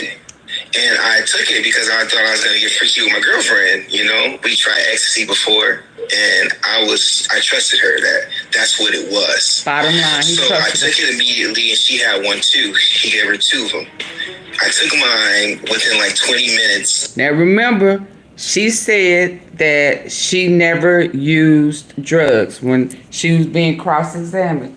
She said she never used drugs. She acted like she did, but she said she never did. So why did you give it to him? I knocked out and blacked out. I woke up in the twins' bedroom in the basement, and I woke up out of my sleep screaming very, very loud. Who are the twins? I don't know their names. You're talking about Diddy's daughters? Twins. Yeah. So I know in the comments a lot of people were questioning why would Diddy have bedrooms for his daughters in the basement. But you have to think, in a mansion as big as Diddy's, first of all, they probably have more than one room. And the basement there is not like your typical basement. Like, it's not bare walls, bare minimum. How you know? I'm sure. So when he says that his daughters had rooms in the basement, to me it's believable because of it's a mansion. So it's believable. But I know a lot of people were questioning that part in the comments. Yeah. That's where Ava Emergencies probably can strike at any time. That's why it's crucial to be prepared. It's a mansion, so it's believable. But I know a lot of people were questioning that part in the comments. Yeah. Diddy's twins, his girls. Yeah, I woke up in their bed. Cameras filming me, and they were laughing as I woke up out of my sleep, screaming. And it felt like I'm crying. Bless his heart. Ooh, bless Every his heart. time, this is a grown man. And y'all know men, they kind of hold on to their emotions. Like, they don't cry easily. But every time he talks about Diddy, he starts crying. And so you hear him on the podcast, like, holding back his tears. And that's why I say I feel like he's holding back half of the story. Because for someone to allegedly knock him out with something he thought was ecstasy, but turned out to be a horse tranquilizer, to me, it feels like they SA'd him while he was out. Yep. That's what it sounds like. Take your time. It's okay. It's understandable. So that video that's going around and talking about it's my birthday, So and somebody's screaming. That's what I meant when I said I felt like they were trying to hurt me, or Diddy was trying to maybe sacrifice me that night. I didn't say when I went on Vlad TV, I didn't say anything about finding a sacrificial email. Hold on, what he's discussing in regards to Vlad TV is that's one of the interviews that the boys did. He had to leave gaps within that interview, and they decided to fill those gaps. It's kind of what I've experienced this past week. As you guys know, we started this out, and it was, we all have this intention to talk our way through to the end of this trial and hopefully see justice for whatever whatever is proven and whatever the jury decides. Even you had situations that were just made up out of nowhere. So did I last week. He was discussing one in which he couldn't say certain things because he's honoring a contract. And within that, people decided to fill in the blanks. So he discussed an email. He had tears. People put it together that he's crying over an email and what it basically tried to suggest that he's not a man and he's boo-hooing over an email. Hughes, I know there's some details about the incident you described. Maybe you don't want to get into. So that's TJ Holmes. Natalia. TJ Holmes and Amy Robot. But that's Cricket. TJ Holmes talking now. Okay, we can. Can I go with how, I know you can be open about how it made you feel, right? So you're saying that after this particular incident, you left there feeling, you called it sacrificial, but you felt as if they were going to hurt me in my sleep because I woke up screaming. I woke up out of my sleep screaming. So what I mean by it felt like sacrificial, it felt like someone was trying to hurt me or take me out because I possibly couldn't have woke up out of my sleep that night. Do you know what happened to you? I woke up screaming like a girl to the top of my lungs at a high pitch. Well, did you have clothes on? I think I was in my shorts. I think. Because I remember jumping into a swimming pool. You could tell they're all kind of thinking the same thing, like with the questions, like, did you have clothes on? Like, how exactly, in what manner did you wake up? You can tell they're all kind of thinking the same thing regarding essay. Like Meek Mills. But do you believe that some of what happened to you was recorded on one or many of these items? Oh, yeah. Yeah, he was. I saw phones and lights. It wasn't a video camera. It was a phone camera light. So there are people who do know what happened to you, and there's a reason you believe why they're not telling you? At this time, Yeah. It's a shame. I feel like, you know, when we used to watch Making the Band with Day 26, to me, even his speech was different. Whatever happened to him seemed like it disturbed him down to his speech pattern. Like that last question she asked him, do you remember what happened to you? Or do you think other people remember what happened to you or have a recording of what happened to you? And he's just like, Like, it's like a totally different person after whatever trauma he endured. And allegedly it was Dawn. I hope two things. One, I hope that he is a witness. And I'm sure he is. And I'm sure now that that's why Dawn came. And y'all remember when I said it's odd to me, hi Lamar, it was odd to me that she didn't talk about her experiences. Because I remember at some point he was pimping her out. So I remember saying, well, why she didn't talk about her experience? Maybe she waiting for her lawsuit. But now it could be that plus her involvement in giving him a drug from Diddy.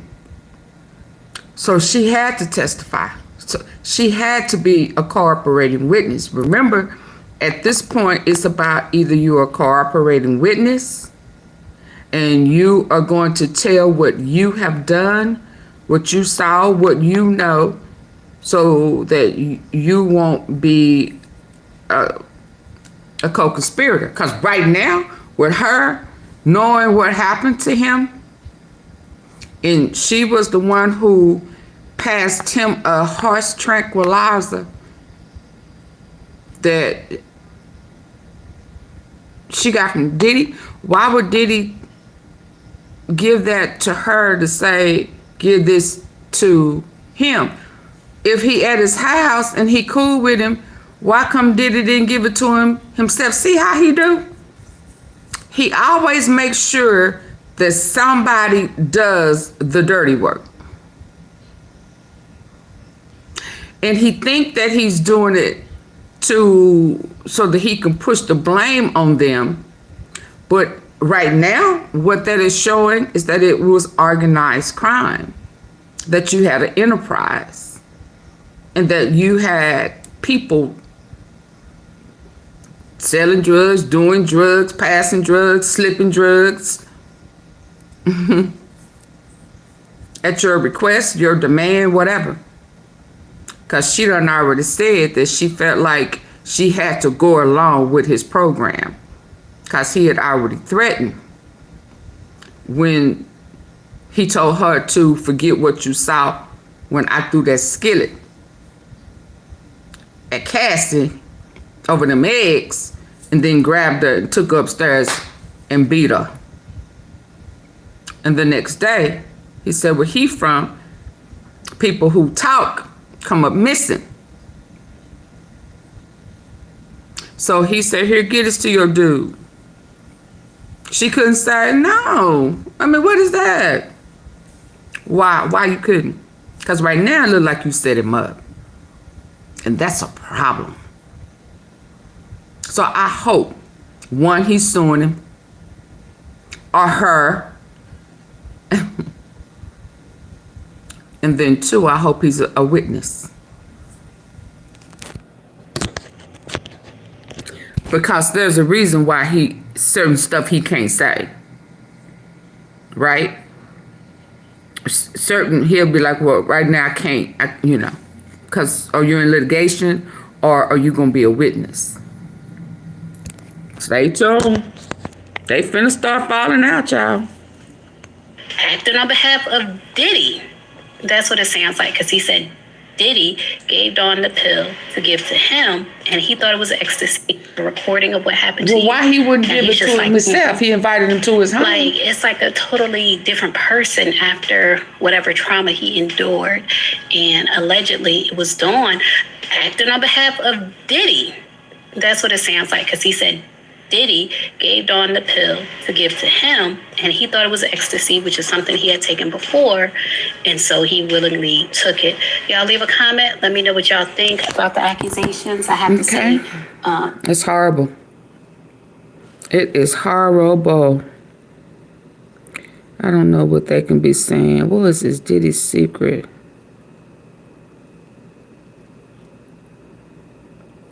Now, who is this? I ain't never. Be a medical wellness center owner looking to scale to multiple. It's just a whole bunch of people from the start falling out the woodwork. Who is Nivea this? just made her way into this Diddy situation.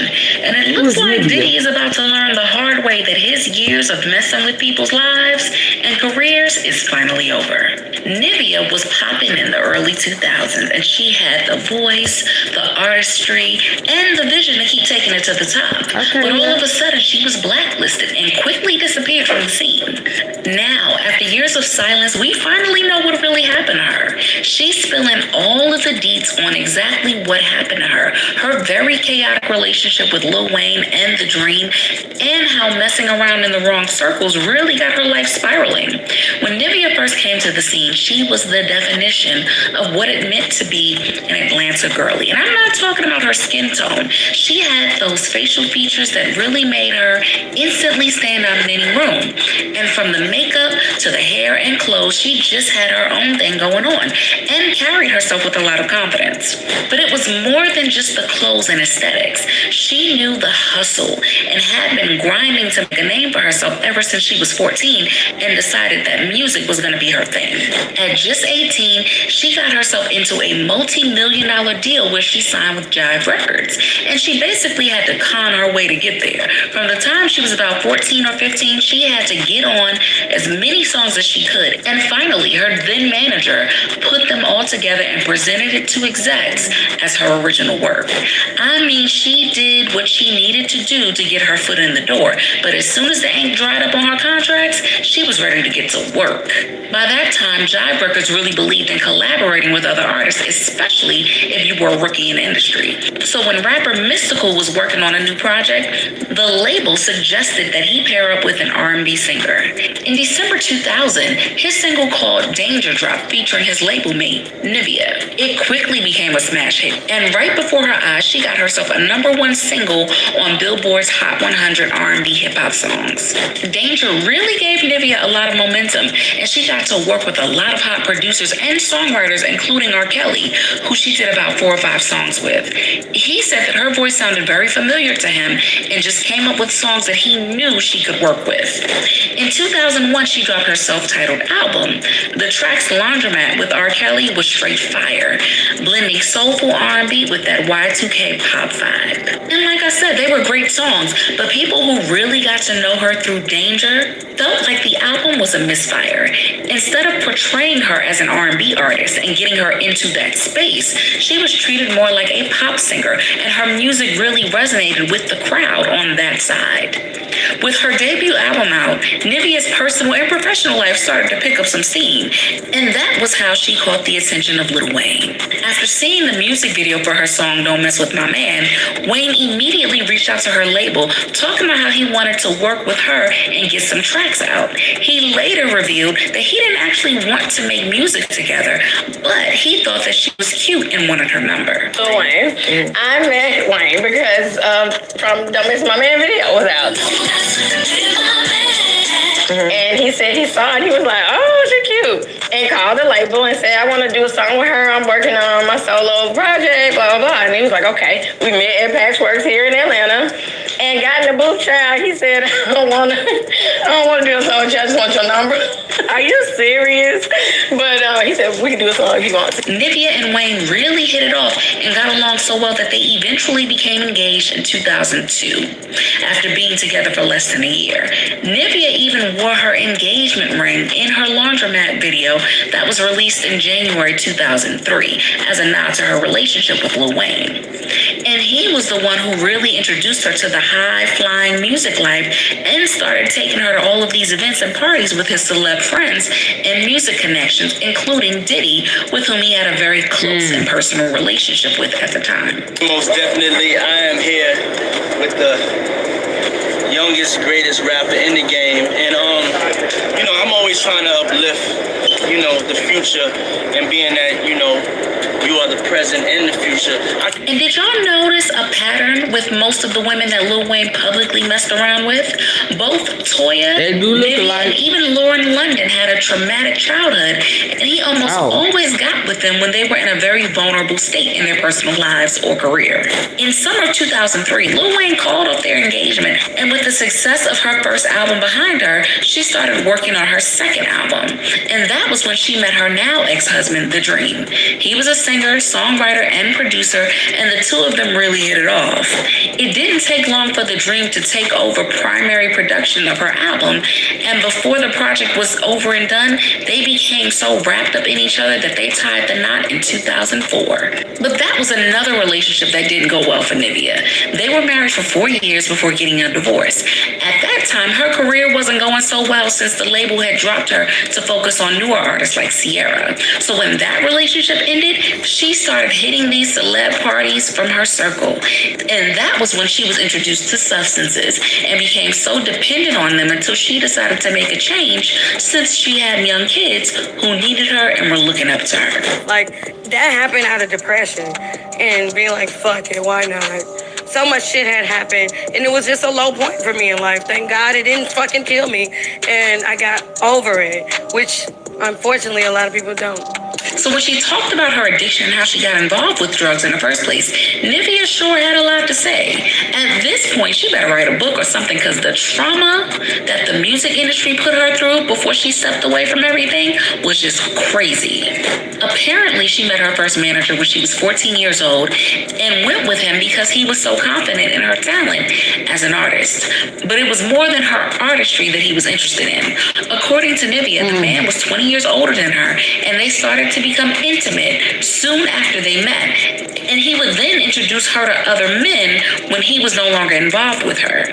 The sad part is, she didn't even know that she was being groomed until she became an adult. Huge age difference. I can't really remember, but I know he had to be like maybe almost 40 when I was 15. He was, I know, over 35, you know. Right. So was he in the music industry prior to meeting you, or were you like his key into the industry? I was his key into. He was, you know, always involved in music over his life and career, I guess you could say, but not known. Just more so trying to make, just like my parents, nobody, you didn't know them. Yeah, so he got into production, you know, just did music, I guess, under the radar, but yeah, he wasn't nobody even know. He definitely made sure I went to school. I didn't get to participate in a lot of activities though, but the principal and the teachers knew I was recording every day after school. I was going to the studio. But none of them knew that you were dating a manager. Nobody knew that. I kept that secret for many years. And a lot of that played into why I didn't think it was wrong either. Right, I think so. Just didn't know until I was like, damn, that was wrong. I didn't even know what the word pedophile meant until adulthood. With her innocent image, rocky relationship with her family, and rough childhood, it was like Nivea became the prime target for pimps and other nasty music execs. And from what Nivea said, even R. Kelly, who said that he loved her voice and wanted to make music with her, started hitting on her a couple times, and she had to struggle to shut it down. He did, and did you tell someone, or like did you just say, get away from me? To tell. The thing is, in the industry, being a young little girl or young female, and I'm sorry I said little girl, because the industry is filled with men. It's more dominant in my person. So even meeting Lil Wayne and then The Dream so soon straight up pulled her into more drama, bringing her in circles that she had no business being in. I know what I got myself into, but it was quite an experience, and I did learn a lot about people. It was just something. I'm still kind of getting over it because it was pretty recent. Oh God! Yes, I had to get over it. Traumatized. It was during her short-lived relationship with Lil Wayne that she first got to meet Diddy. When her engagement to Lil Wayne ended and she married The Dream, she ended up having to attend all those same events again, since The Dream also had close ties with Diddy and worked with him on a couple of projects like Last Train to Paris. And if what the streets were saying is true, The Dream had his own thing going on, because he later got accused of rape, and sexual battery, all at the same law firm that represented Cassie when she filed her lawsuit against Diddy. The lawsuit alleged that the Dream was engaged in deprived behavior, but it was covered by his art label, Contraperic LLC, along with his record label, Epic Records. The lawsuit also claimed that the Dream used corporate funding to assist his venture. Now doesn't that sound familiar? And word is that Nivea was there to witness it all and live through it during their marriage. So when she wanted out of the industry, they blacklisted her as a way to keep her quiet. Radios weren't playing her music and no one wanted to broadcast it. And they really made it seem like she was never there in the first place. Your testimony or your story, I know it's cliche, but it really does help somebody else. It does. And I'm a motherfucking survivor. Some people don't survive, would have never survived some of the shit I did. I'm so proud of myself. What has been revealed about the Dream and Diddy is barely scratching the surface. Diddy and those around them have a long track record of hurting others and then using their money and power to make sure it disappears like it never happened. But now that Diddy is finally getting prosecuted, Nivea is refusing to stay silent. And people have really been showing her support about what she's had to endure in the industry. I'm in awe of Nivea. She traveled through a lot of darkness yet remained light. I have compassion for those who dim for a moment, and I have extreme respect for those who don't flicker at all. Shine on, Nivea. You can tell she needs to get all of this off her chest. Nivea is a survivor. This is sad. Parents on drugs, coming from a broken home, being raped and molested, overcoming addiction. I have a newfound respect for her. I pray that she continues to get the healing that she needs. But what do y'all think about this? And are you guys keeping up with the Diddy trial? Share your thoughts in the comments and make sure. Wow. I'll see you in the next video. Wow. What do y'all think about that? So similar. And again, she didn't even realize she was being groomed. She thought they wanted to help her because she was talented. Even Lil Wayne pulled her in. Get her there in the studio and didn't want nothing with her but to hit that. This is crazy. It's finna get ugly. Hold on. On to the next one. I definitely wasn't expecting that. Hi, Brooklyn.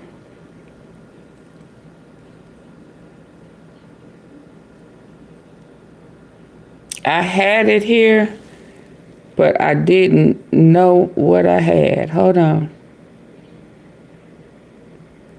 Baby, when I tell you they pulling them out, they are pulling them out of the woodworks. You hear me? They pulling them out to, baby. I don't know what they got planned for court tomorrow. Did he witness? I'm trying to see which one I had. What new witness? Let me see what this is. This may be something I should have played the other day and didn't. Let me see. At Sweet Bee Organics, we believe in the power of nature's ingredients to nurture your body and soul. Unlike conventional Southern District of New York, the stakes could not be higher, and so what we want to do is kind of preview who else is going to take the stand, who else is going to testify. Now, I'm going to give you a caveat here. We are recording this Thursday morning, so I don't know necessarily for sure 100% who's going to be testifying for the rest of the day. Just keep that in mind. But to break down who we might see next on the stand, I'm joined by Law and Crimes Legal Counsel Elizabeth Vula. Elizabeth, great to see you. Good to see you. Thanks so much for taking the time. So we have a lot to get into. I want to dive into some of the names that came up during opening statements because it's a good preview of what to expect. And we heard about additional alleged victims from the indictment. So first up, we heard about this Jane. So according to federal prosecutors, Jane, this was during the opening statement, Jane is a single mother who dated Combs in 2020. She's expected to testify about being coerced into drug-fueled freak-offs with escorts, very similar to what Cassandra Ventura had to testify in week 1. And during openings, prosecutors gave us more context about Jane, who, by the way, is using a pseudonym for her protection. They described her as, quote, a single mom who started spending time with the defendant in 2020. The defendant pursued and romanced Jane, who fell in love with him quickly. Jane was not seeing other men, but the defendant was seeing other women at the time, so his relationship with Jane was not at all public. This was until the defendant introduced Jane to freak-offs. Jane thought the first freak-off was a one-time wild night. Jane was wrong. And prosecutors went on to describe another alleged freak-off. Quote, the defendant instructed her to put on an outfit and call up an escort for a freak-off. He made Jane cover her black eye and bruising, take an ecstasy pill, and perform for the defendant with that escort. Like with Cassie, the defendant's violence had gotten him what he wanted. Next, we have a Mia, possible pseudonym. This is a personal assistant whose story we're only just beginning to hear, by the way, in opening statements. Prosecutors claim that she will testify that Combs sexually assaulted her after years of allegedly exploiting her labor. During opening statements, the prosecution laid out what Mia is expected to reveal. Quote, Mia, an employee who the defendant worked to the bone for years, will tell you about the times that the defendant forced himself on her sexually. So a lot to break down here first. So Elizabeth, let's talk about Jane first. You know, the prosecution obviously strengthened numbers.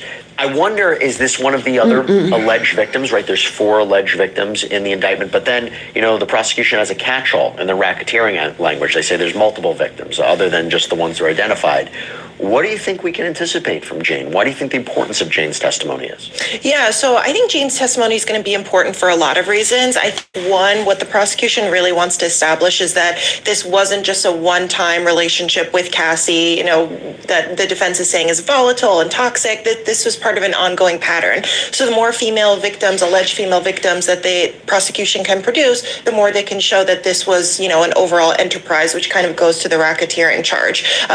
You know, if there's similar allegations of sex trafficking, of being forced or coerced into these freak-offs, and similar claims that Cassie made, that only strengthens their case. And why she might not have reported immediately or left immediately, right? Because that was one of the big questions surrounding Cassandra Ventura's testimony.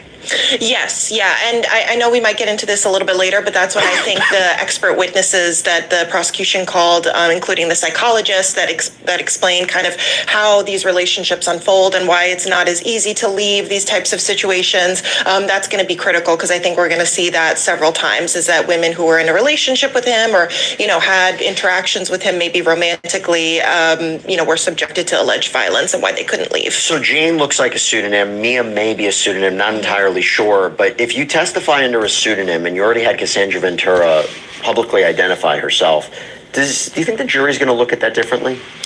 I don't think so, because, you know, if they come in and testify and they're in that courtroom and the jury is there to listen to their testimony, I think it's going to have the same effect. Obviously, of course, if the jury, you know, believes the testimony and takes it to be true. So the public might not know, you know, all the details, might not have context as to who she is. So maybe in the court of public opinion, it might have a different impact. But inside that courtroom, you know, if she's delivering truthful testimony, she's being honest, she's giving a lot of details that Cassie gave, I think it would have the same effect. When you hear about Mia, that he allegedly worked her to the bone, that is consistent with other testimony we've heard so far from personal assistants, right, who've talked about the long hours. I believe a chef is going to testify as well. Forced labor is one of the underlying crimes of racketeering.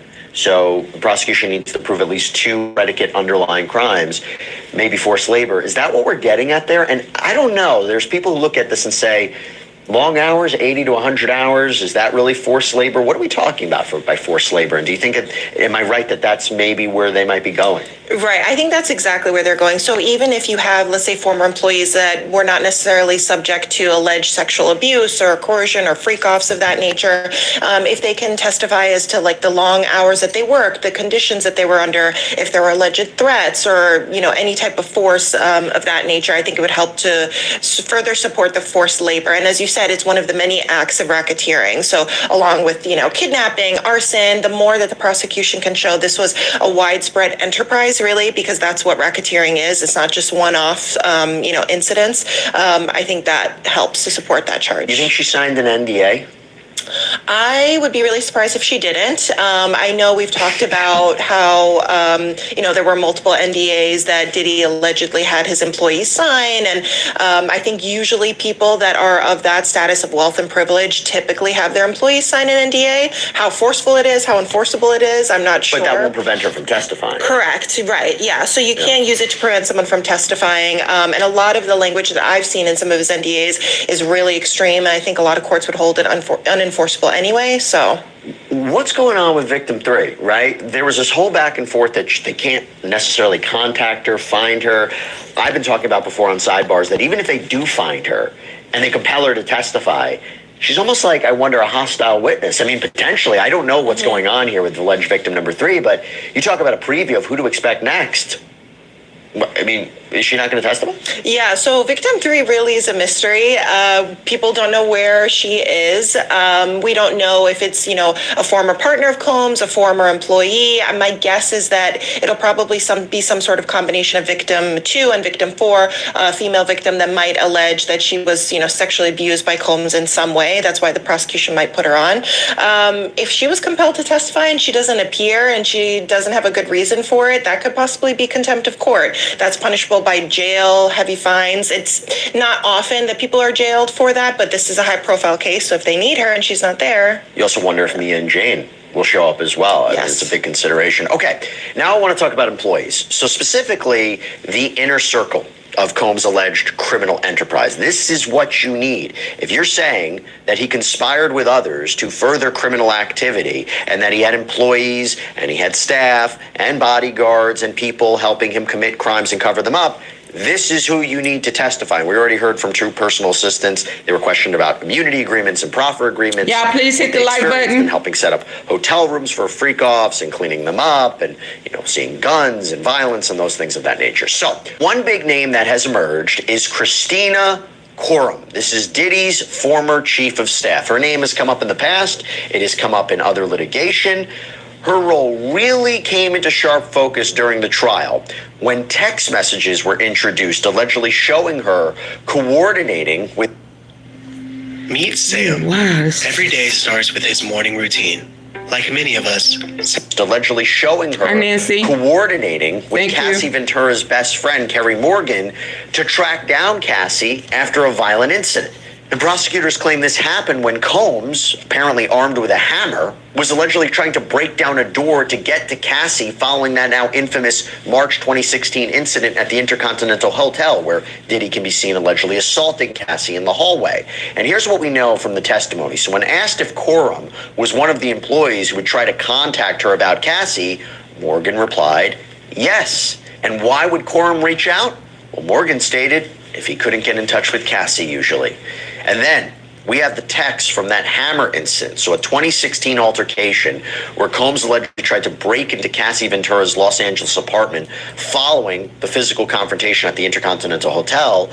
And Kerry Morgan's testimony lays just the chaos of that night. Quote, I called Christina and I called D-Rock. I called Christina to come and get him, meaning Combs, to go home. As far as what happened when police responded to the scene, Morgan was asked, who, if anyone, did you tell about the police officers arriving at the apartment? She responded, Christina Coram. And then the text exchange between Morgan and Coram shows this raw tension, with Coram allegedly texting Morgan, I'm so sorry I missed your calls. I'm just so not used to this. Bleep, are you okay? Morgan responding, it's so dramatic. I haven't been looking at my phone. We're okay.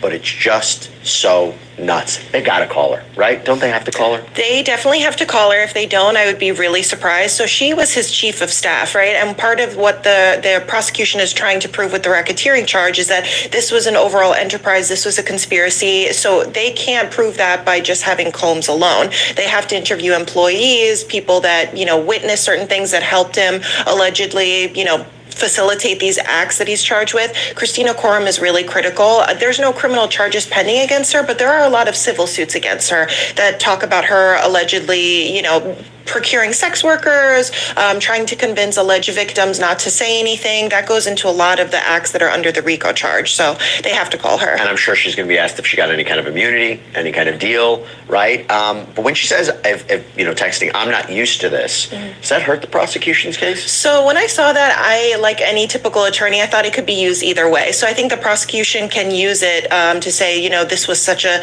extreme act that even his staff was shocked, people that he's worked with every day. Or the defense could also use it to say, well, this, was just such a one-time incident. This doesn't happen often. That's why his chief of staff was saying, I'm not used to this kind of behavior. So it could kind of cut both ways. Let's talk about D-Rock, okay? So this bodyguard we just mentioned, he was one of Combs' longtime bodyguards who witnesses describe as more than just security. You had Danity Kane's singer Dawn Richard revealed in her testimony. He was a bodyguard. He was also really close to Puff, like they were close like brothers. But this closeness apparently took a disturbing turn when it came to Combs' alleged violent behavior because Richard testified that both D-Rock and another security member named Bonds would routinely witness Combs' violence and do nothing about it. When she was asked, how would D-Rock and Bonds react to incidents of violence that they observed? Richard's answer was, they wouldn't react, they wouldn't do anything. Does that help with racketeering, you think? I'm not so sure. So I think when they're trying to show anyone else that was involved with this, possibly aiding and abetting Combs, I think they have to show an overt act. So allegations of, again, helping to procure sex workers, trying to cover up, alleged misdeeds, things like that. Witnessing something and not saying anything, that's not great, obviously. I'm not sure if it's enough to help kind of show that this was someone that was actively involved in what was going on. They would be great witnesses, but I don't know if they could play into the RICO charge. And by the way, not to do a little self-promotion, but that's what I do. We did a whole episode on has the prosecution proved racketeering. It's up right now. I did it with Nima Rahmani. I think it's a fascinating discussion. Obviously, there's a longer case that has to be going on. But at this point, week 2, have they proven racketeering? He believes so. I was a little skeptical. But anyway, we learned about another key player in Combs' inner circle, a man named Tony Abraham, so the former CFO of Combs Enterprises. And he was mentioned by the prosecution at the end of the proceedings on the 21st as a witness they are planning to call. So we did a little bit of our own background research on who he might be. So Abrahams, who founded the music streaming app Tweedle, served as Combs CFO during a critical period, including 2016. Okay, the same year that we've heard about a lot in testimony regarding alleged violent episodes. And while we don't know exactly when he left the company, there is a 2016 Facebook post that seems to confirm his role at the time. The post reads, as Chief Financial Officer of Combs Enterprises, Anthony Tony Abrahams oversees all financial activities of the various operating companies in addition to investments built and cultivated by Sean Diddy Combs, as well as the personal business and financial matters for Mr. Combs. He also helps to identify and pursue strategic investments that expand the reach and influence that Mr. Combs has on entertainment, media, fashion, spirits, culture, and other sectors. If you're talking racketeering, and you're talking the flow of money, sex trafficking, right, commercial sex work, if you're talking Combs allegedly using his business empire to further criminal activity, is this who you need? Yeah, I think this is exactly who you would need. So again, like you mentioned, the exchange of monetary funds or any type of money is really critical when it comes to acts like sex trafficking, coercion, things like that. So if you have somebody that has inside knowledge and that might even possibly have been involved in funneling this money, that helps to prove those charges. And just again, the overall enterprise of it, because that's what racketeering is premised on. Again, not one-time incidents with, escorts, but this overall enterprise that was helped set up. And again, Combs couldn't do that himself. That's what the prosecution is trying to argue. So when you have people like this who might have inside knowledge about where that money was funneled, I think that would be really important. And staying on the topic of employees, we have heard the name Capricorn Clark. This is apparently Cassie Ventura Fines. She's now fine. Cassie Ventura Fine testified that this was somebody who worked for Diddy as a director of marketing. And she knew Cassie was dating Kid Cudi for a brief period. Actually, at the time of this recording, he may be taking the stand any minute. But Cassie was asked, how do you know Capricorn? To which she said, we worked together. She worked with Sean, and then she started to help me with my artistry and stuff. And she testified that Combs allegedly found emails between Cassie and Capricorn about Cassie seeing Kid Cudi, which was a major point of tension in their relationship. And of course, there is the allegation that Sean Combs either threatened or did blow up Kid Cudi's car. Arson, one of the predicate crimes for racketeering. But she testified, quote, I believe he, meaning Combs, saw emails between me and one of his staff members, Capricorn Clark. It was about bringing my toiletry bag to his, meaning Kid Cudi's house or something like that the next day.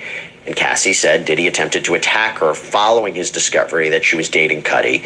Clark also came up in testimony from Cassie's mother, Regina Ventura. She revealed both she and Clark received a disturbing email from Cassie. According to the transcript, it read, "The threats that have been made towards me by Sean Puffy Combs are that he is going to release 2 explicit sex tapes of me, one on Christmas Day, maybe before or right after, and another one sometime soon after. He also said that he will be having someone hurt me and Scott Muscudi physically. He made a point that it wouldn't be by his hands. He actually said he'd be out of the country when it happened." And it was following this that Regina Ventura said that she had to wire, that $20,000 to Diddy to protect Cassie. Kind of unbelievable testimony. Again, check it out on our week 2 recap. Elizabeth, what do you think about Capricorn Clark? Yeah, so Capricorn Clark is somebody, again, who's going to have inside knowledge about this. Like you said, the Kid Cudi incident really helps to prove if it's true, and he's expected to testify today to prove arson, which is one of the acts under the RICO charge. Really critical. So far, we haven't seen really much evidence elsewhere about arson, at least so far. So to have somebody that has inside knowledge of that was, sort of there when this relationship began and seeing all of that, I think is also going to be really critical. And especially, again, the threats of the $20,000. Eventually, it was stated in the testimony that Combs wired it back to her parents. But still, it kind of helps to prove this coercion and, again, the exchange of monetary sums, blackmail, all that. Yeah. I mentioned the chef. So Jordan Atkinson, this is apparently one of Diddy's former personal chefs. She, too, could be called. Now, David James, that personal assistant, testified that he actually witnessed Diddy attack her. But the thing about this is, during his cross-examination, defense attorney Mark Agnifilo pressed James on a physical altercation he apparently had with Atkinson at Diddy's Star Island mansion in Miami. And James admitted to grabbing Atkinson by the wrist and telling her to stay in her lane. But then I recall the testimony was that Combs had said, "Hey, you can't put your hands on any woman." She'll be an interesting witness if she's called. Yeah, she would be really interesting. It's ironic that Combs had told her that, given, the surveillance tape and everything that occurred. But I think she would be a really interesting witness. As from what I can tell, from what I know, she hasn't made allegations that she was coerced into any sort of sexual situation with Combs. Right. But again, showing the alleged physical violence helps to support all of the other allegations of coercion and things like that, forced labor as well. Yeah, and again, just sort of his overall nature. Because this case, by the way, even if the jury doesn't necessarily believe sex trafficking, they could believe kidnapping. They could believe drug distribution. They could believe arson, and there might be a racketeering. Charge that sticks. Right. Yeah. Exactly. So even if the jury comes out and says, there wasn't sex trafficking here, it was all consensual based on the evidence that we've seen, there is still the entire racketeering overall crime, which, like you said, oversees all of these other predicate acts. And Kid Cudi might testify today, and he had said when Cassandra Ventura came out with her civil complaint, he was contacted by the press, he confirmed it was true. Right. So when you have direct witnesses like that, it helps to support. Real quick, let's talk about celebrities. So could the prosecution call more celebrities? Well, Dawn Richard testified about a violent altercation where she said she witnessed Diddy, but she didn't talk about what she did in the stomach at a restaurant. And when pressed about who else was there, Richard revealed Usher was there, Jimmy Iovine was there, Neo came through, there were a few others too. Now, I don't think this is a case where you're going to see J-Lo, testify, or you're going to see Justin Bieber. He came out with a statement, said he wasn't a victim. We did a sidebar on that one too. I'm self-promoting so much, but I can't help it. But don't you got to call them?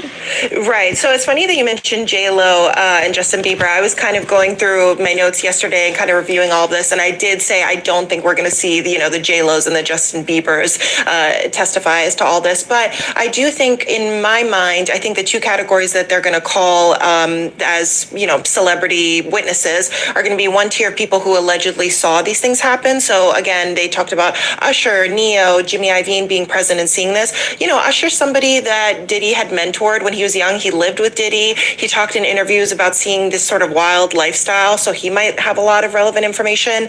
Mary J. Blige, she hasn't been talked about a lot as a potential witness, but he's known her for years. You know, he helped kind of guide her career in the early years. There's lots of photos of her with him and Cassie. We don't know for sure if she saw anything, but possibly. And then I also think there's going to be a separate tier of celebrities who allege that they were wronged by Combs. So Michael B. Jordan, one of the allegations that's out there is that Combs allegedly called him and threatened him when he found out he was in a relationship with Cassie. Kid Cudi, we know, is going to testify. So I think we're going to see those two tiers of people. Before I let you go, I got to ask you real quick about the defense. There's no witness list, so we don't know exactly who's going to take the stand. But who do you think he would call? Do you think he would call his children, his friends? What are you expecting from the defense's witnesses? I'd be really surprised if his kids were put on the stand. You know, his kids were there, his daughters and his sons were there in the beginning. We've kind of seen his daughters, you know, leave after a couple of days. I don't know if anyone would want to subject their kids to being put on the stand. Who knows how much information the children have, if they were there or not. Hopefully they weren't there when all this happened. I think we're going to see more of, you know, former employees who would testify that, you know, they never witnessed any violence, that they were treated great by Sean Combs, that from what they saw between him and Cassie, especially, because that's a big part of the prosecution, so the defense has to kind of break that down. Witness who will say they had a, you know, loving relationship at times. Was it violent? Probably. They might testify that it was mutually violent, which we've seen kind of hints of. So I don't think we're going to see the kids. Well, I'll tell you what I think we're also going to see is the defense is going to call that forensic psychologist to counter the testimony of who you mentioned before, Dr. Dawn Hughes. So where she had said, you know, there's reasons for why victims might stay with their abusers, emotional reasons, psychological reasons, sexual abuse is quite complicated, trauma bonding, love bombing, things of that nature. You're going to have a counter to that. And then it becomes a question also, will Diddy testify, which I'll give you a quick 30 seconds. You think that's going to happen? I don't think so. I know a lot of people have said, well, they have to put him on to explain that video and to explain certain things. I don't think so. You know, most defense attorneys don't put their clients on because they're going to be subject to cross-examination. That won't be great for Diddy. I also don't know how you explain certain things. How do you explain that video? And he's already made sort of a public apology about it, so he's already talked about that. I don't think that they're going to put him on. I know some people have thought about it. It would be really interesting to see, but I'm not sure. We shall see. Elizabeth Vulai, thank you so much for taking the time. Okay, hold on. Thank you so much for having me. And that is all we have for you right now here on Sidebar, everybody. Thank you so much. Thank you.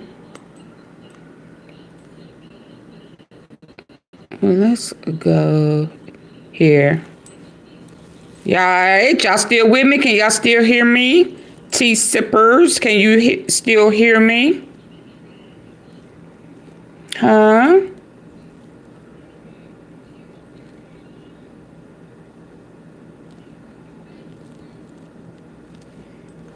Can y'all still hear me? If you've been hurt in a car wreck, watch out. Watch out. The insurance company may ask you to sign some papers. Don't do it. What?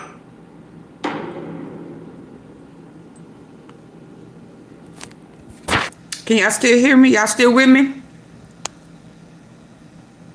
Okay, yes we can. Okay, yep, what's up? Hey Maurice, it's full circle, baby. Let's go. Gene Deal, happy to have you back on the platform, man. It's been a while, man. I haven't had you on the platform in a long time, man. Man, stop playing, man. Can y'all get y'all memberships, please? All I did was change clothes. So I want to get right into it, man. How you feel about these rumors surrounding, you know, Diddy and TD Jakes? Man, what I think about it is this, you know, when I grew up in the church, the sinners was not supposed to have the same atmosphere with the saints. You had to be able to separate the two. So I'm looking at him as a saint going to a party that ain't nothing but sin, drinking, maybe fornication, man on man, woman on woman, he on she. But maybe he there to lay some hands on somebody. Maybe he there to save some souls. I know he got a contract with Revolt, so I'm just like, it's just real strange that he would be found at any kind of Diddy party or any kind of place with Diddy unless it's in a business atmosphere. So now what he's doing is he's making, man, he making the Christians look real bad right about now. And you've been to these parties, right? Oh yeah, I was there when he was doing the white parties in the Hamptons and the whole 9 yards. So I know what goes on at the parties. If, you know, they probably got a little bit more freakier, you know, as time went on, you know, because they got to the point whereas that they didn't even care. It used to be secretly, you know, where people used to go to, you know, separate rooms and different rooms, and they wasn't doing that out in the public, you know. So, but now they don't care. Men kissing men and all this other. That's crazy. Oh wow. So why do you think he was going to these parties? I think that he's going to the Diddy parties, you know, bruh. Oh wow. If he's going, well, we know he's going to the Diddy parties, and I know that it's, I know what usually happens at the Diddy party, or what we told us happened at the Diddy parties. Maybe he needs to see it for himself, man. Maybe he needs to go there and really be involved in some things that could help save some individuals while they going to those parties. Or maybe he just going to, man, it's hard to even talk about. Why would you find a religious man, you know, when you know that the saints supposed to separate themselves from the sinners? And why would a religious man like himself be at a party which ain't nothing but sin that's going on, bro? Whether it's drinking, maybe fornicating, maybe, like I said, men on men, women on women. It's hard to put in perspective unless he's involving himself what is actually going on at the parties. It's hard, brother. Bro, you know, you can't, I really don't know why, as a spiritual advisor to him, that they buddy while he got a party with him like that and be at his parties. It's got to be, maybe it's something more that meets the eye. You know, I don't know. You know, I've had, you know, I've talked to preachers and I've talked to reverends and priests, but they ain't never came to a party with me or nothing like that. So it's hard to figure that one out, bruh, without even saying, you know, what people might be thinking. But I heard that there's supposed to be some tapes or something that's coming out real soon. And I guess we'll all really know the truth if anything's on those tapes. From your point of view, right, when you look at TD Jakes, your point of view, your opinion, do you take him serious as a pastor? Do I take him serious? That's not my type of pastor. You know, you got to look at a person's household, and if your household is not in order, you understand, how you going to help somebody else get their house in order? You know, one of his sons got arrested, you know, some years ago in Dallas, you know, allegedly for being found in a park where a bunch of people that are homosexuals hang out and indulge in sexual activity. And I heard his two sons, which are not his biological sons, both of them are from that LGBT community. Now, how you gonna help me straighten out my house? And to me, your house ain't in order. I'm not saying that something is wrong with them being and choosing that lifestyle, but something is wrong with them choosing that lifestyle, being in a household with a reverend. Hold on.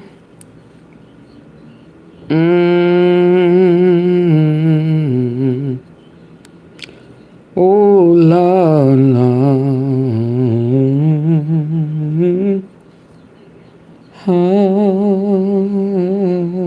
This is Pod 5. Auntie Fee, baby, we gotta go there. We gotta. So you being a bodyguard? Hold on. We gotta go here. I'm not gonna have a lot of input, but hey, Chantel.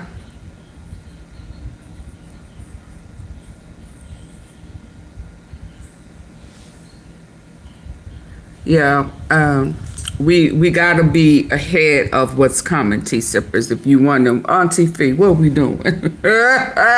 Touch not thy anointed and do thy prophet no harm. Yeah. Okay. So I'm going to remain silent for a little bit, but I will say this.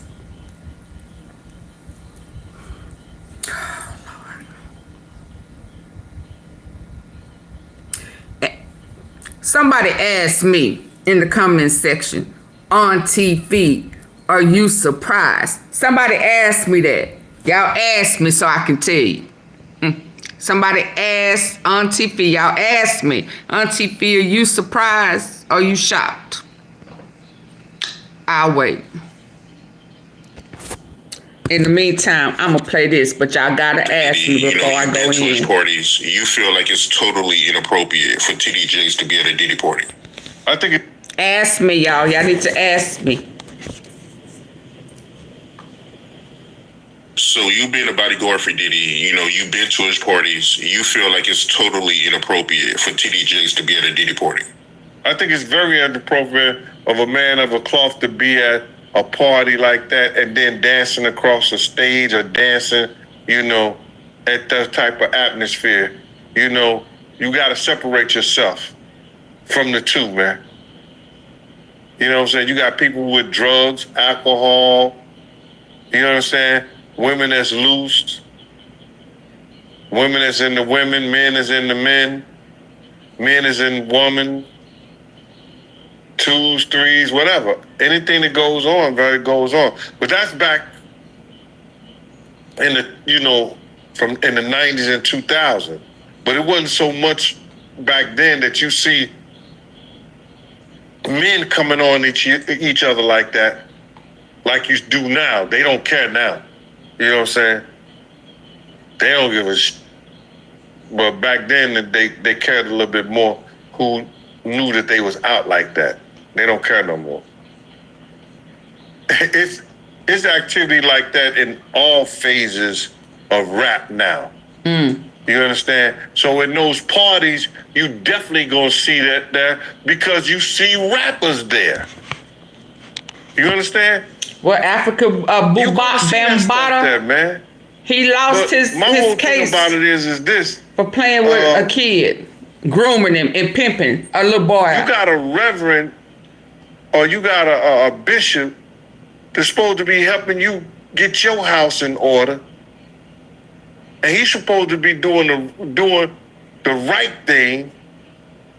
And you look at your television, he doing the wrong thing. You right, because he's dancing at Diddy party. But you have to understand that maybe his house ain't right. How he gonna get your house in order and his house ain't in order? Look, bro.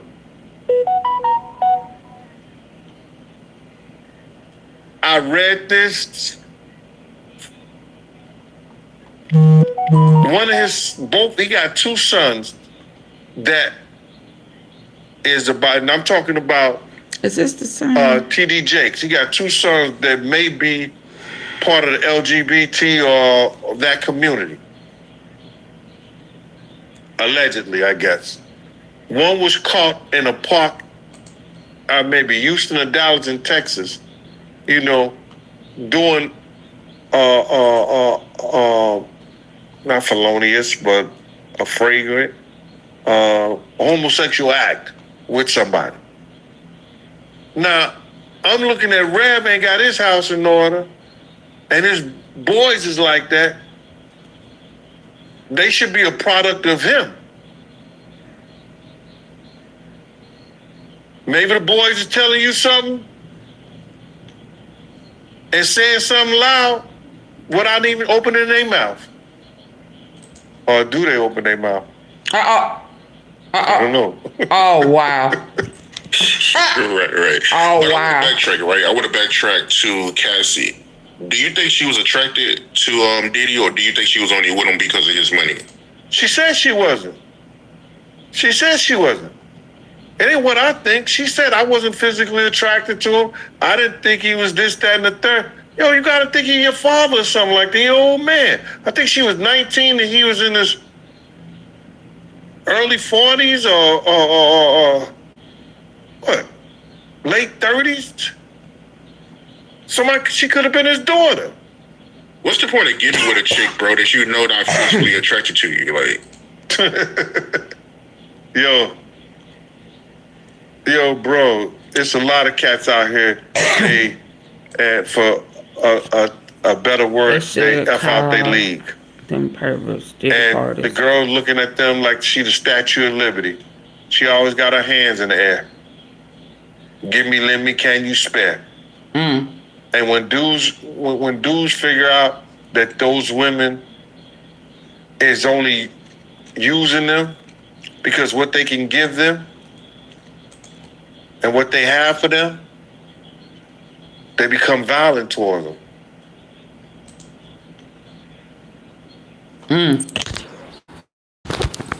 Seems like you always run out of something right before like sunscreen. Oh, wow. Oh, wow.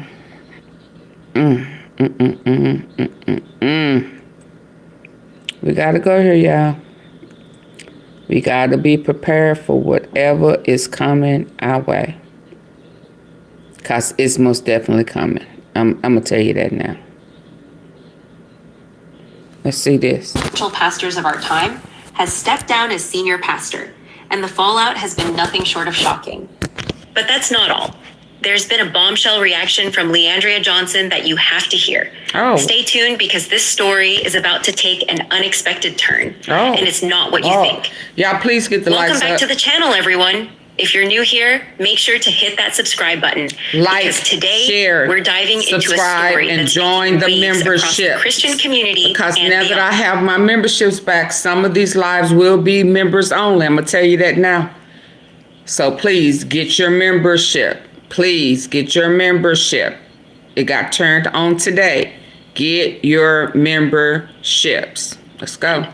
T.D. Jakes, the founding pastor of the Potter's House, has announced his decision to step down as the senior pastor after decades of leadership.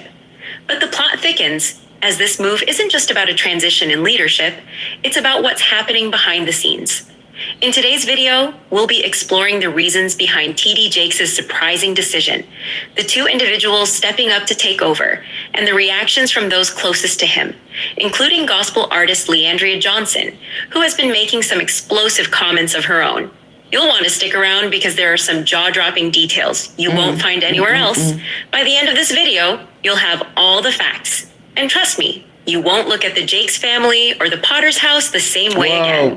It's the kind of news that stops you in your tracks.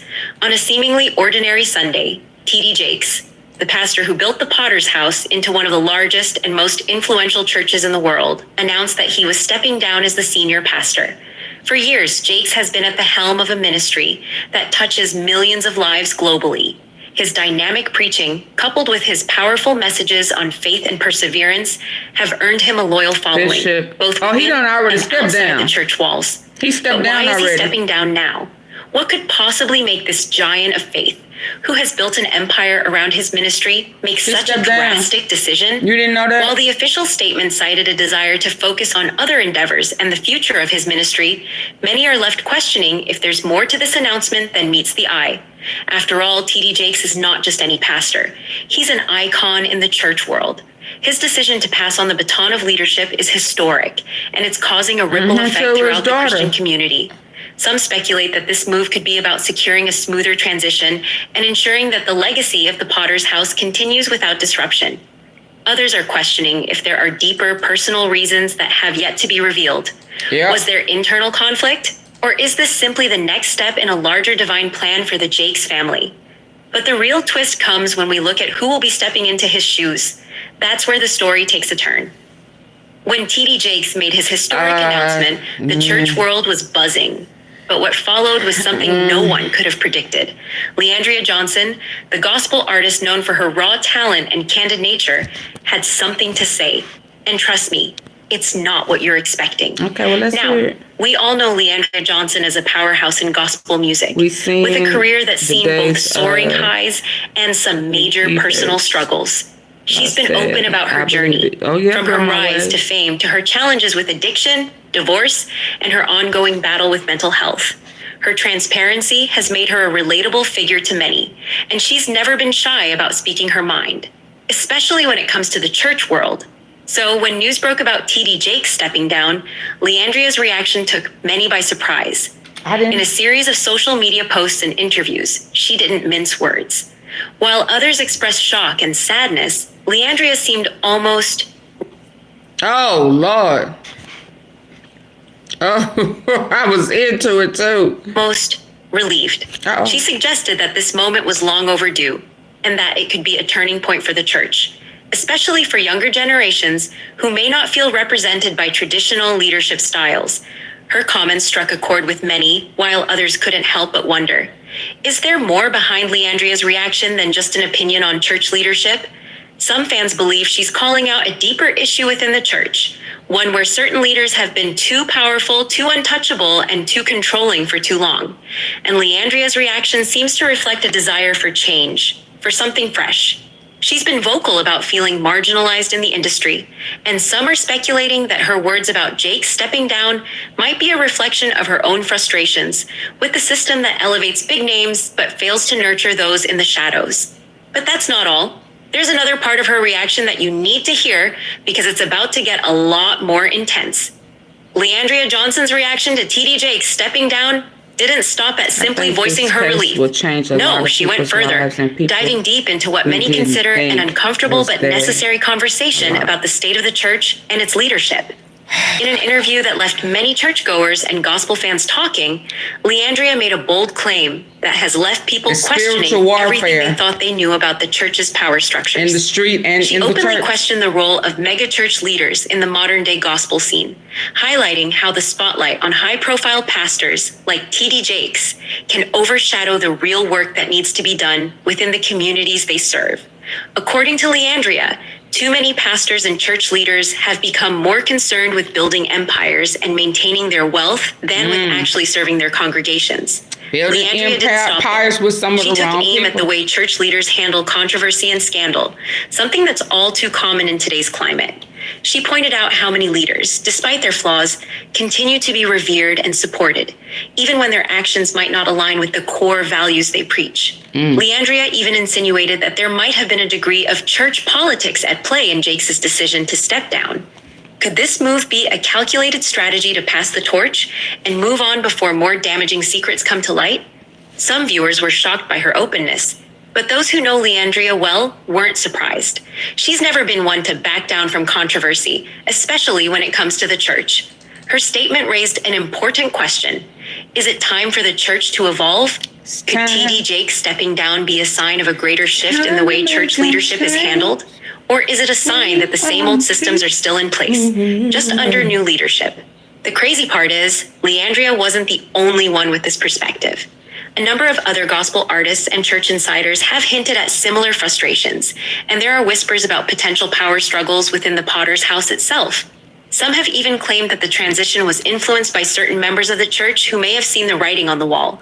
T.D. Jakes' leadership style, while powerful, might be seen as outdated by some of the younger leaders coming up through the ranks. But that's not where the story ends. The plot thickens even further when we consider the two people T.D. Jakes has chosen as his successors. And let me tell you, their backgrounds and the way they're tied into this whole scenario may surprise you. As the news of T.D. Jakes stepping down spread, The big question on everyone's mind became, who could possibly take over a ministry as vast and influential as the Potter's House? After all, Jakes didn't just lead a congregation, he built an empire with thousands of members, a massive media presence, and a global ministry. Empire. Replacing him was never going to be an easy task. But TD Jakes has made his choice, and it's a decision that's already sparking debate. In his announcement, Jakes revealed that his successors would be none other than his son, Cora Jakes Coleman, and his close associate, Bishop Jonathan Miller. But who are they, and His what makes daughter, them the right not his fit for son. such a monumental responsibility? His daughter. Let's start with Cora Jakes Coleman, TD Jakes' daughter. She's been involved in the Potter's House for years, working as an executive pastor and serving as a role model for women in ministry. Cora has built her own reputation as a powerful preacher and leader, known for her impactful messages on healing and personal growth. But here's the interesting part. While she has a strong presence within the church, some wonder if she's truly ready to take on the leadership role of such a massive institution. Many believe Cora has the potential to be a groundbreaking leader. She's not just following in her father's footsteps, she's also charting her own path, focusing on issues like mental health, women's empowerment, and personal restoration. These are all topics that resonate with a new generation of churchgoers who are looking for more than just traditional preaching. Cora's approach has been fresh, relatable, and undeniably impactful. But the big question remains, can she navigate the challenges of leading the Potter's House on a global scale? The pressure of carrying on her father's legacy is immense, and some critics argue that Cora might face significant challenges in proving herself to the broader church community. Now let's talk about Bishop Jonathan Miller, a longtime friend and associate of TD Jakes. Miller is known for his dynamic preaching style and has a significant following of his own. He's served in various leadership roles at the Potter's House over the years and is considered by many to be a natural fit for leadership. But while Miller's credentials are solid, some have raised concerns about the dynamics of having two successors, one family and one outsider, taking over the reins of such a massive ministry. Could this lead to potential friction or competition between the two leaders? Or will they be able to find a way to work together and push the Potter's House to even greater heights? What makes this situation even more complicated is the ongoing speculation about TD Jakes' future role in the church. While he's stepping down as senior pastor, will he still have a significant influence on the church's direction? Will he continue to preach, travel, and make key decisions behind the scenes? Or is this truly the end of his direct involvement in day-to-day operations? And there's another angle to consider. Jakes' decision to step down may be a strategic move to secure the future of the Potter's House, ensuring that the ministry stays relevant and vibrant for generations to come. But how will the congregation respond to this new leadership structure? Will they embrace it, or will they struggle to accept change after so many years of following TD Jakes? The future of the Potter's House is undoubtedly at a crossroads. And as the dust begins to settle from Jakes' announcement, it's clear that the transition is just the beginning of a much larger story. But what's truly at stake here? Is this about the church's survival, or is it about the survival of a deeply entrenched leadership model in a rapidly changing world? As the news of TD Jakes stepping down continues to reverberate through the church world, one thing is becoming clear. The Potter's House is at a crossroads. The question on everyone's mind now is, what happens next? Can the church remain as influential as it was under Jakes' leadership? Or is this a sign of a larger shift in the way megachurches operate? You see, the Potter's House has been a beacon of faith for millions. It's not just a place of worship, it's a community, a cultural institution. For years, TD Jakes has been the face of the church, leading with charisma, wisdom, and a vision that drew people in from all walks of life. His ability to connect with his congregation, from the pulpit to his powerful television presence, has been unparalleled. But now, as he hands over the reins, the pressure on Cora Jakes Coleman and Bishop Jonathan Miller is unimaginable. What's at stake here is not just the future of the Potter's House, it's the future of church leadership as a whole. As we move into an era where the church faces new challenges, from shifting cultural values to changing demographics, the question arises, is the traditional model of megachurch leadership still effective, or is it becoming outdated? The Potter's House is not the only church grappling with this shift.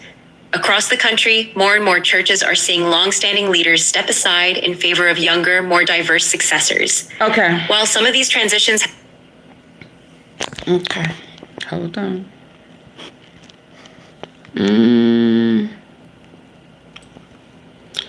Okay, so before I play this last video, let me see.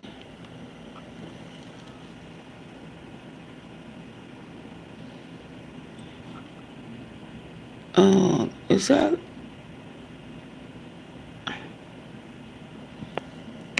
Which one did I just play? Hold on, I need to see which one. Is this the one I just played?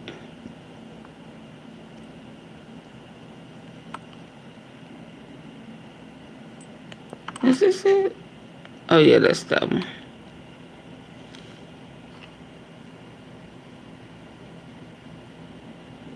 If you've been hurt in a car wreck, watch out. Watch out. The insurance company may try to tell you that you don't need a lawyer.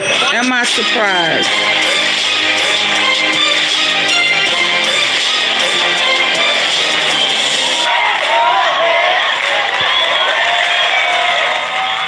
Don't forget to scoop up something to munch on at rrgsnacks.com, our online concession stand that has an assortment of applewood smoked bacon jerky, freeze-dried goodies, and butter toffee peanuts. Bishop T.D. Jakes is officially stepping down as lead pastor of the Potter's House Church, and we have all the details. Baby, the church house been hotter than fish grease lately. Let's talk about it. The bishop, yes, Bishop T.D. Jakes, been running the show over at the Potter's House since 1996. Big boss energy, okay? He built that ministry from the ground up and had everybody and their mama shouting in the pew. But baby, over the last few years, the bishop's name been floating around in some messy waters. Folks been side-eyeing his friendship with Jakes has his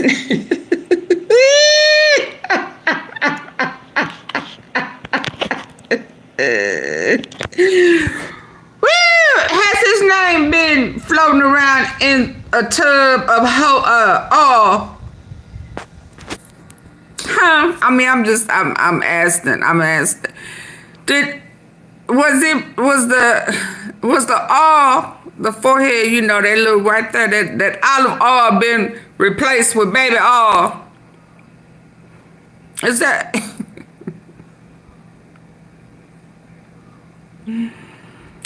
Have you been in that pool of oil?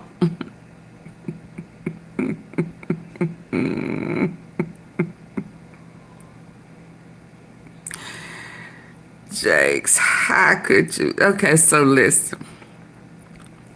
Again, after I say this, I am going to reserve my comments about the bishop, because yes, I do know people I really truly care about that goes to the Potter's House. Yeah, that goes to the Potter's House. And did Tony Evans, did he step down, or did he just apologize to the church? Did he step down too? Grandma, wait, what you laughing at? Baby, that all, baby, is something else. That all.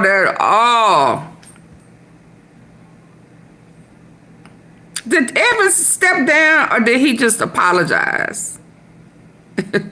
Lord.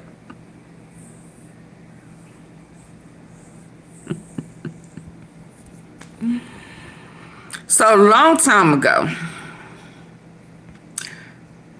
I used to be in a book club with some people, an ex-sister mama, you know, they whole little group of friends and stuff. They had a book club. And one of the girls, the ladies, I'm sorry, had came down from West Virginia. Anybody know about West Virginia?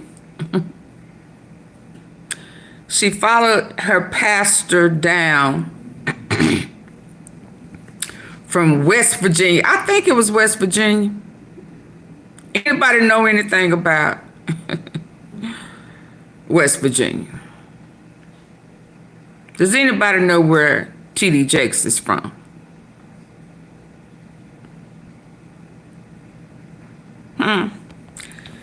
She followed her pastor down so that there was a break up in the church. And there was a split. That's what they call it, a split in the church. There was some scandal going on. And the pastor left this church in West Virginia to come to Texas to start. Wow, these people, true natures are being exposed as it should be. Can somebody Google and tell me where T.D. Jakes is from?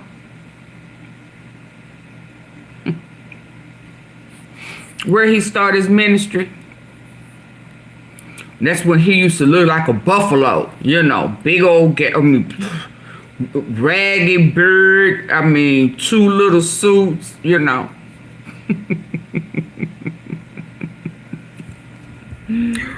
Woo! So there was a split, a controversy in the church. And she followed the pastor to Texas, to Dallas, to start a new church. And it was T.D. Jakes. They left. And there was, all I'm going to say is that there was a very similar controversy that ripped the split of the church, that forced him to leave and start a church in Dallas. Google, where is he from? Can somebody please, because I'm saying West Virginia, my eyes itching and I don't want to, can somebody please fact check me? Please do that. I don't want to fact check myself, but if memory serves me correctly, he from Virginia. And I'm thinking it's West Virginia. And he left. They left and relocated. The scandal was so bad. So, just ask me, am I surprised? No. No. And now that I'm talking about it, I don't even remember, because I'm thinking even back then I was probably real tough, you know, on ministers and preachers and bishops and mega churches and all of that type of stuff back at that time. So I don't even remember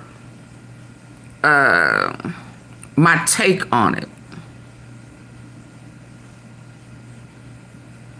But she trusts and believed in him, and for some reason something happened, and I think she left the Potter's house, but I don't remember, so I don't want to speak on that.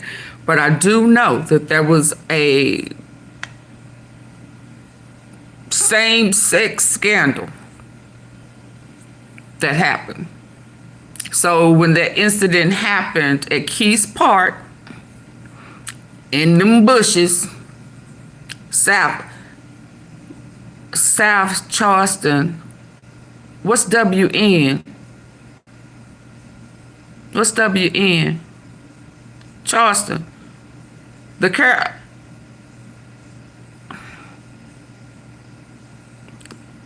Carolinas? What's South Charleston? What's WN? West Virginia. Okay.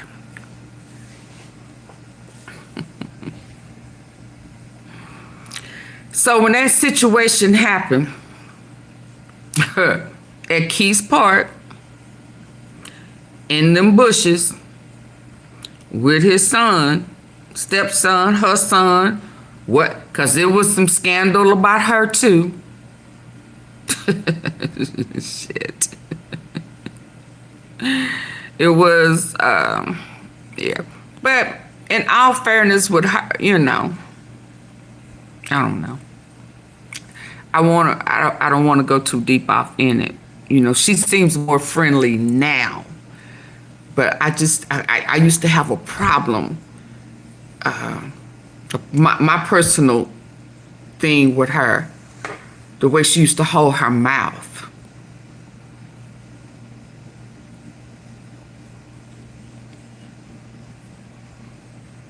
And I'm like, that is not friendly.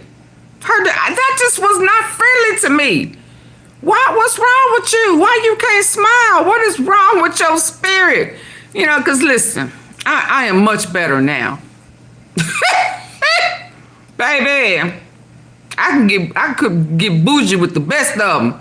And, you know, when you trying to get your life right, you know, and you trying to line it up with God, and you kind of expect the First Lady to have a better spirit, you know, and it was just something about, she just didn't look approachable. She didn't look friendly to me. And I could have been 100% wrong, but it was the way she held her mouth. And I think, and if I'm gonna be honest with myself, knowing what they were saying you was known for when he got with you in West Virginia. Like what? But anyway, God could turn anything around, and I think that's kind of how I kind of left that. T.D. Jakes is from South Charleston, West Virginia. I just knew it was West Virginia, because she came from West Virginia. She left with and came with him. She trusted and believed in him, and I think at some point she felt betrayed when he became mega. I know she felt like he forgot the people who believed in him, followed him, uprooted, relocated. I remember this. This was a whole topic in our book study. I mean, it wasn't even about him, but something about it made her. She used to live in Arlington. I remember it. And, you know, and she felt like she could really, really expose him, because the people in Dallas or in Texas didn't know his past in West Virginia. So when the son got busted soliciting to an undercover in the bushes at Keys Park, I wasn't surprised either. So I guess if you know, if y'all are doing illegal stuff, and he became his mentor, and you know, I know some people who have funneled money through mega churches, cleaning money through churches, and sometimes they are part of organized crime. I mean, you gotta know what Diddy is about. And if Diddy did any research, both of her sons have a prior relationship. I just remember the guy that got busted. It was all over the news. He had solicited, I think he was, yeah. And it was an undercover cop. He got busted. And the apple didn't fall too far from the tree. So whether it was his child or not, he raised him. I think those were her sons. And yeah, so I'm not surprised. And I don't want what's probably going to come out, because I do know people who are very fond of the Potter's house. I do know they have politics. But he's not the only mega church. But I do know, I remember saying a long time ago, I don't want to be a part of no church where I got to jump through hoops. And when it's my time to go, they cannot preach at my funeral. They can't personally know me. Yeah, I don't want to go to a church that big where my pastor don't know me unless what? unless what I give large contributions, or I accept advances. What? So I've never been impressed with it, and, you know. But that's not the only church I wouldn't go to. So I'm gonna move on with this and hear this last video. But am I surprised? No. And all somebody have to do, if they are doing what we know that they are doing, and they are doing human trafficking. So that means that different places people go for ministry. It's just, oh, wow. Just to think about the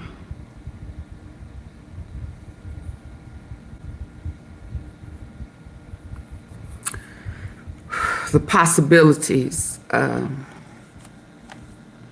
with this human trafficking and kids all over the world that they interact with, that they groom. Oh yeah, I need to go to this one. I was about to go. Yeah, my eyes beginning to itch, and I ain't ate, and my Cash App ain't went off. Let me do this one. I need to see what this is about. Hold on.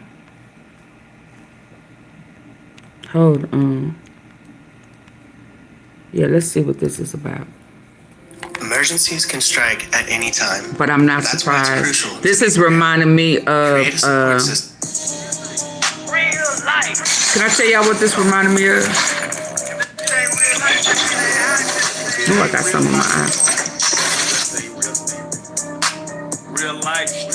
Real life street stars sure be bringing it, don't they? Just had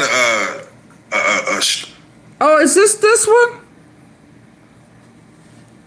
Hold up.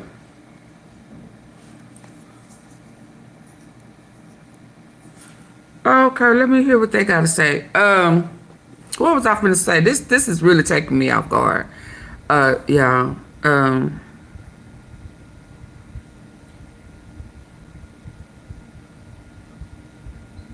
What was I saying about real life street stars? I don't remember. And not only the religious community, but our culture's community. Oh, where in Dallas, you know, we have, and people I'm like holding Franklin, Erykah Badu. You know of these names, and then you hear someone like Bishop Jakes, the Potter's House, that of course has risen Dallas to where you have these entities and these figures that, you know, when you say the name, you kind of already know what it is. And we just recently seen that Bishop Jakes had stepped down. Now, I want to have this conversation because I have my own theories. You know, no Diddy. But I have my own theories about why he would step down. But I do want to address the fact that he did step down. What is y'all take on it? And then also, where does it go from here? That's what okay. Y'all know what this is reminding me of? With Bishop Jakes. You've been calling him out. Y'all know what this is reminding me of? Y'all remember Eddie Long? Eddie Long. They used to have them be in the pulpit with them biking shorts and stuff on. Y'all remember that? Eddie Long. He loved me long time. And how them boys came, oh my God, that was horrible. Didn't he pass away with an illness or something? He was married. Oh my goodness. This is what the scandal is about to be. But let's go. For the past fooling with Diddy, few years, damn near feel like playing with the devil. You've been calling the man out, and now it seems like he didn't answer your phone call, and now he just stepped all the way down. Yeah. So I don't blame him. I wouldn't answer the phone call. Who is he? I'm just telling you. I know I wouldn't answer your call. Come on, go ahead though. Okay. Who is he? Say this, man, to Bishop T.D. Jakes. You know what I'm saying? It was never Keeping your head up like that. It was just some things that went on that I wanted to sit down and talk to you about that happened at the MEGAFest in Atlanta. And one of the ministers you had on staff, and because of where I came from, you know what I'm saying, it challenged my faith. Oh, wow. Some things he did. So I just wanted to talk to you. I talked to Sean. Well, I didn't say no name, but your head security guard came to holler at me. And I sent the word out that I just wanted to speak with you. But your son came by. Shout out to my man, your son, Jermaine, he know what it is. And we talked and we discussed it. But I just wanted to say this to you, Bishop.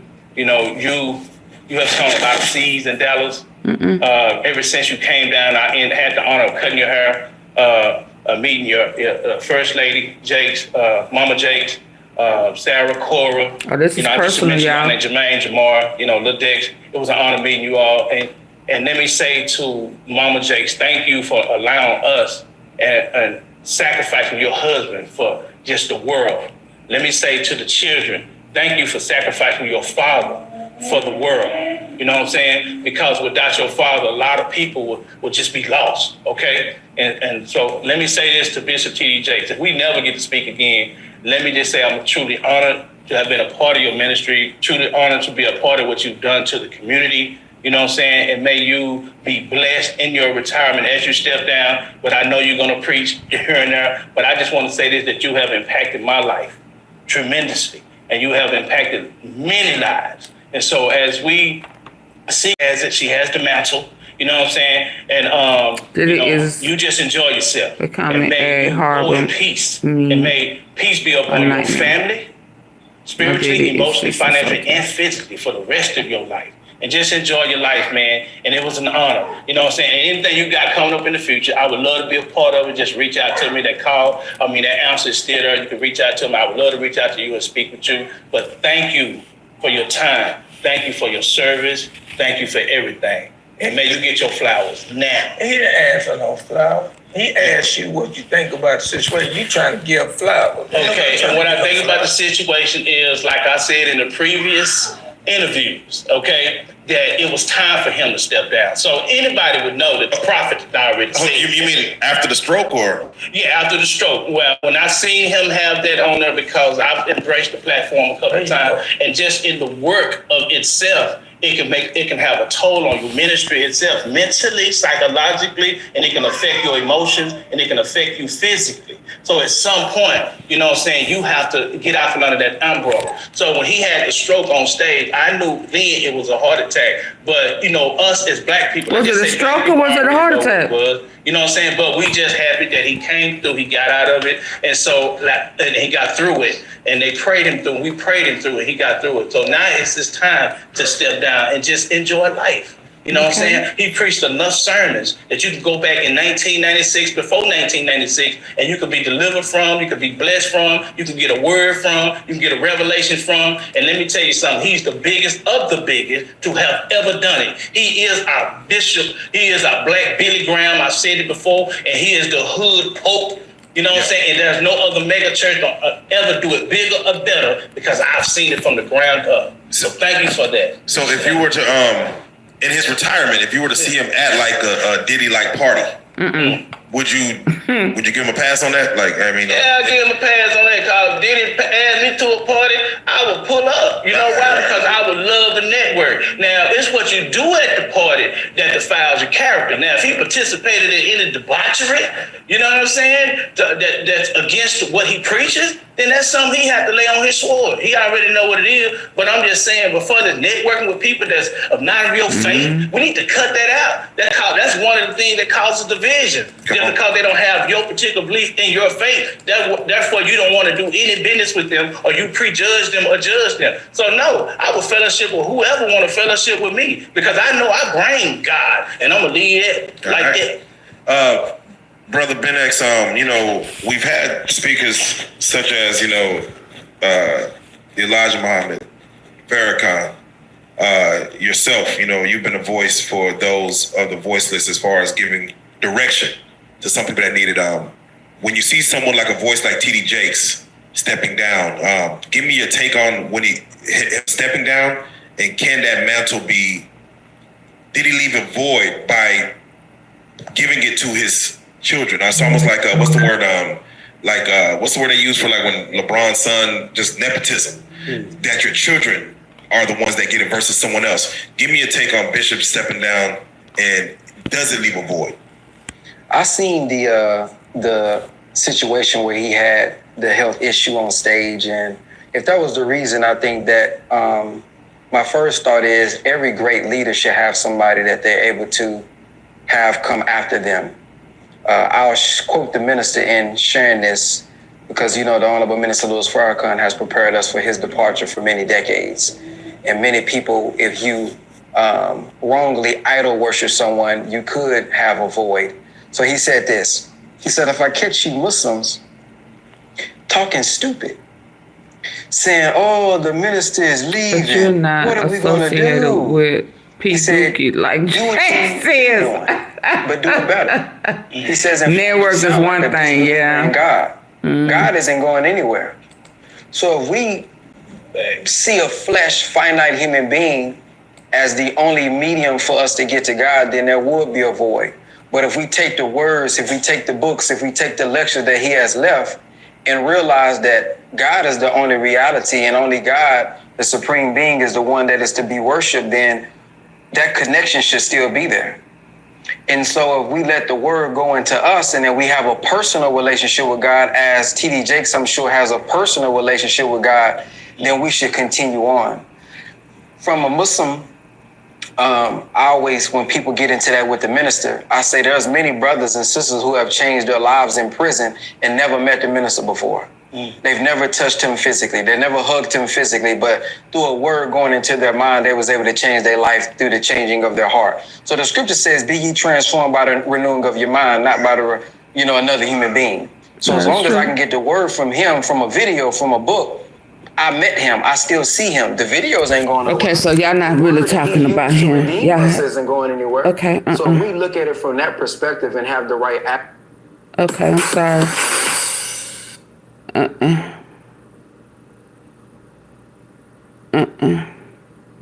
Y'all skipping. They skipping.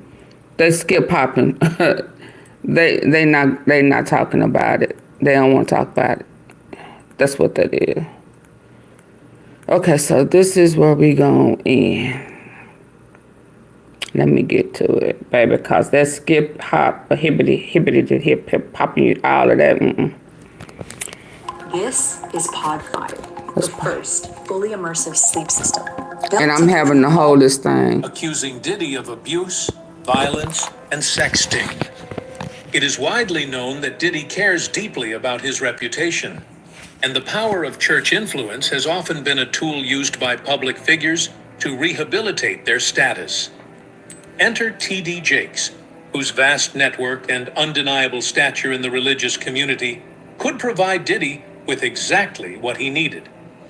Sources close to the situation suggest that Jakes' involvement in Diddy's circles was not just a matter of friendship or socializing. There were business and image-building elements to it as well. Diddy reportedly made generous donations to Jakes' megachurch, in return for which Jakes was allegedly called upon to help elevate Diddy's status in the eyes of the public. In fact, Jakes' Jake help went beyond elevate fundraising, Diddy? with rumors circulating that Jakes was helping to shape Diddy's public image through strategic religious endorsements and church-related connections. This alliance, which many observers saw as a blatant use of church influence to clean up Diddy's image, has raised uncomfortable questions. Critics argue that Jakes may have played a part in perpetuating the very systems of power and abuse that have plagued Diddy's life. Did T.D. Jakes know he was... or simply by providing tacit approval, the nature of their connection remains a point of contention. The allegations against T.D. Jakes and Diddy's parties. The rumors of T.D. Jakes' involvement in Diddy's notorious social gatherings began to swirl when witnesses began speaking out about the so-called freak-offs that were held at Diddy's mansion. These gatherings, described as lavish and decadent affairs, were said to involve excessive drinking, drugs, and other forms of exploitation, particularly of women who were invited to the parties and under kids. the pretext of socializing with elite figures in the entertainment industry. According to former associates of Diddy, the atmosphere at these events was intoxicating in more ways than one. The music mogul, known for his larger-than-life persona and extravagant lifestyle, was reportedly seen hosting these parties, which involved high-profile figures from the worlds of music, entertainment, and religion. Many insiders were shocked to see T.D. Jakes, a man of God, in attendance at these gatherings. Witnesses recall seeing him in the midst of the revelry, though it remains unclear what role, if any, Jakes played in the actual activities at these parties. Gene Deal, a former bodyguard for Diddy, has been one of the most outspoken figures in drawing attention to the religious figures who allegedly mixed in these circles. He claimed that the presence of religious leaders like Jakes at these parties raised questions about the nature of their relationship with Diddy, particularly considering the destructive behavior that was taking place under the guise of socializing. Deal was adamant that these figures, including Jakes, should have known better than to associate themselves with Diddy's activities. He described how, after a few drinks, many attendees, especially women, began to show signs of intoxication, with some even passing out. Deal believes these substances were often laced with unknown drugs, creating an atmosphere ripe for exploitation.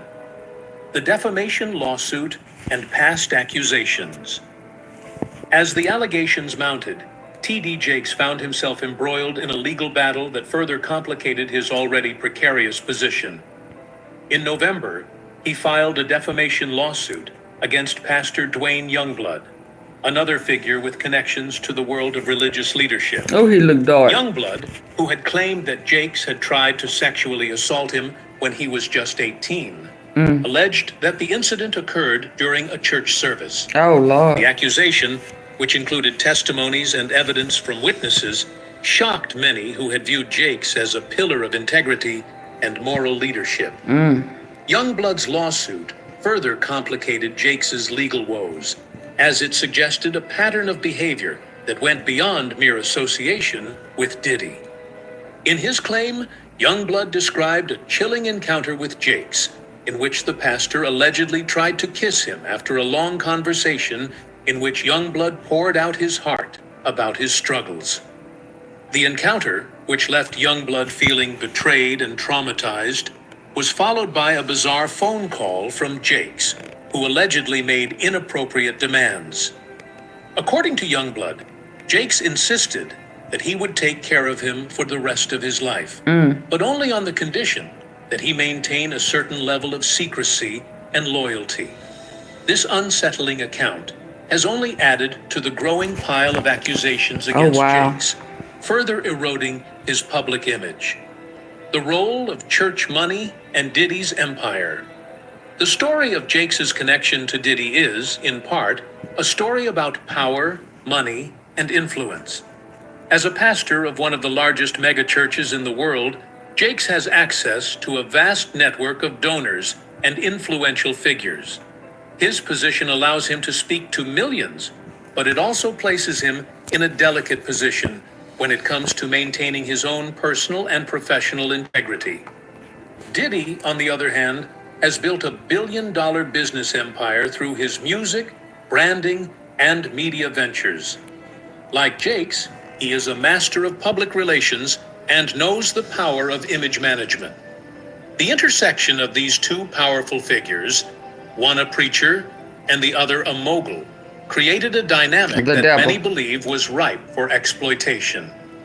Diddy's donations to Jakes' church were seen by some as a way to buy influence, while Jakes' public endorsements of Diddy were viewed as an attempt to rehabilitate the rapper's reputation in the eyes of the public. Sources close to Jakes claim that the pressure of these dealings took a toll on him, with rumors circulating that he suffered a near heart attack due to the stress of being involved in a legal mess surrounding Diddy's actions.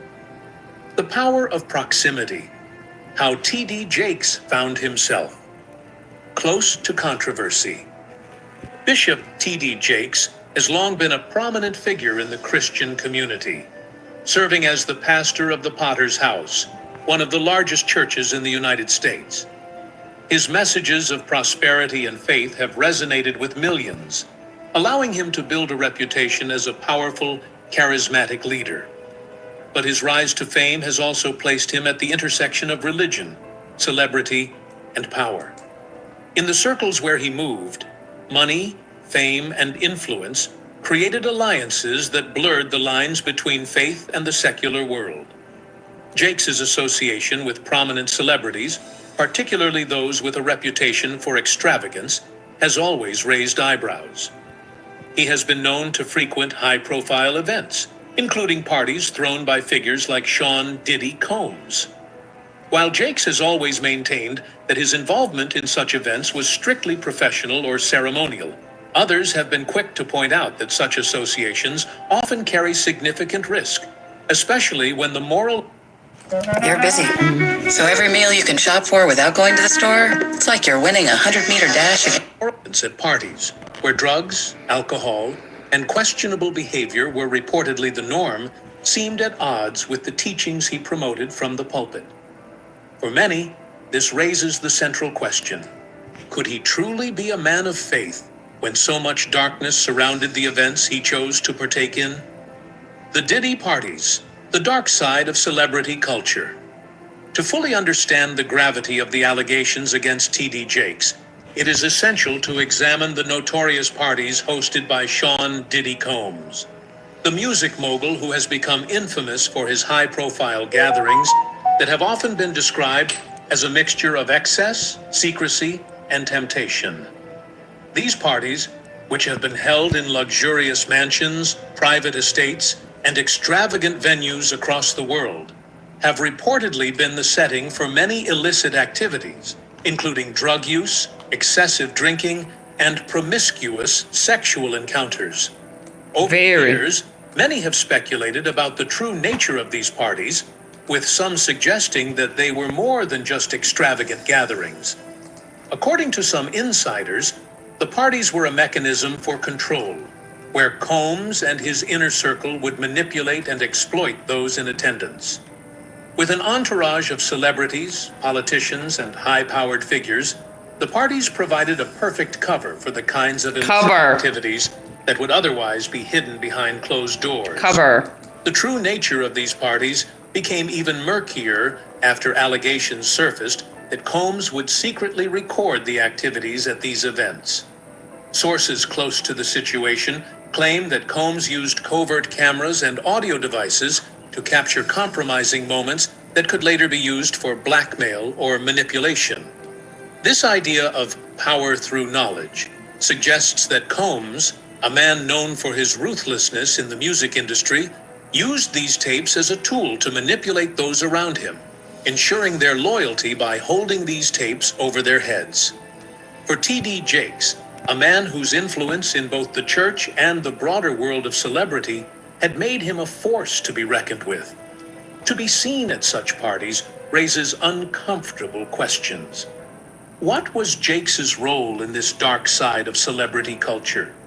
Was he simply a guest, or was he somehow complicit in the activities that transpired at these gatherings? And, perhaps more disturbingly, was he aware of the extent to which these events were used to exploit and control others? The tapes, a potential weapon of control. One of the most chilling aspects of the allegations against T.D. Jakes involves the discovery of tapes, reportedly collected from raids on Diddy's Miami mansion. While the authorities have yet to officially confirm the identity of the individuals on these tapes, insiders have suggested that Bishop Jakes could be one of the figures captured on camera. The very possibility of Jakes' involvement in such a scandal is enough to shake the foundations of his religious empire, and the implications for his career are devastating. According to sources familiar with the case, the tapes are not just ordinary footage of parties. They are said to include explicit content that could potentially ruin the reputations of those involved. These tapes were allegedly recorded by Combs and his associates, who had set up hidden cameras and microphones throughout the mansion. The presence of such devices suggests a deliberate attempt to gather compromising material that could be used to manipulate and control high-profile individuals. What is particularly disturbing about these allegations is the claim that these tapes were not just about documenting illegal or immoral behavior. Some insiders believe that they were a means of ensuring that the powerful figures in attendance remained loyal to Combs, as they could be blackmailed if they ever threatened to betray him. The question now is whether Bishop Jakes was one of the individuals caught on these tapes, and if so, what that means for his career and his moral standing. Hi, Lori. The allegations of abuse, power, control, Aaron, yes. and exploitation. Another layer to the scandal involves the alleged abuse and exploitation that took place at these parties. While the focus has primarily been on the moral and legal questions surrounding the parties, the more disturbing aspect of these events is the potential abuse that took place behind the scenes. Some of the individuals who attended these parties have come forward with stories of being drugged, manipulated, and coerced into sexual acts, with many suggesting that their involvement was less about consent and more about power. According to some reports, the real reason for the abuse wasn't about sexual desire, it was about control. Celebrities and powerful figures were allegedly targeted not because of their attractiveness, but because of the leverage they held. By recording these individuals in compromising situations, Combs and others were able to assert power over them, knowing that if they tried to break free or speak out, the tapes would surface and destroy their careers. In the case of Bishop Jakes, some insiders claim that he was one of the individuals targeted by this kind of manipulation. At Sweet Bee Organics, we believe in the power of nature's ingredients to nurture your body and soul. Unlike conventional who claims that Jakes made him feel used and powerless in front of his congregation. According to the victim, Jakes not only failed to protect him, but also called him afterward to tell him that he now owned him. These words, if true, would represent a deeply disturbing breach of trust and an exploitation of Jakes's position of power in the church. The lawyers, rejection of false claims, and seeking justice. Amidst the swirling storm of allegations against high-profile figures such as Sean Diddy Combs and Bishop T.D. Jakes, one figure stands out as a voice of reason and integrity, the lead attorney handling several of the sexual assault lawsuits. This seasoned lawyer, who previously played pivotal roles in the litigation against Harvey Weinstein, Jeffrey Epstein, and R. Kelly, brings decades of legal expertise and credibility to the current wave of accusations. Unlike some opportunistic attorneys who rush to file sensational claims, this lawyer is known for rigorous scrutiny, emphasizing that credibility and truth must always prevail in court. In multiple interviews, the attorney explained that he carefully rejected over 60 claims that did not meet the threshold of believability. He stressed that false or exaggerated stories only hinder the pursuit of justice and tarnish the voices of real victims. However, the cases he chose to pursue, especially those involving Diddy and, by association, T.D. Jakes, stood out for their haunting consistency. The patterns in each testimony were eerily similar. Powerful men using their status and influence to manipulate, drug, and abuse vulnerable individuals, often in carefully controlled environments like lavish parties, private jets, or secluded mansions. Crucially, the lawyer emphasized that none of the plaintiffs knew one another, yet their stories matched almost identically, from the setting and mood of the parties to the method of coercion and abuse. This consistency, he argues, is the clearest marker of credibility. Sexual assault is about power, the lawyer stated. It's about domination, control, and humiliation. These aren't random acts. They follow a script. In his eyes, these cases represent not only individual injustices, but systemic abuse rooted in celebrity culture, where secrecy, image, and silence are currencies of survival. A web of power, the dangers of celebrity and influence. The unfolding controversy involving T.D. Jakes extends far beyond his pulpit. It is a grim reminder of the corrosive influence that unchecked power and celebrity can have, even within religious institutions. Whether Jakes is complicit or a pawn in a larger scheme remains uncertain, but what is becoming clearer by the day is that he operated in a world where blurred moral lines were commonplace. Facts. And accountability was rare.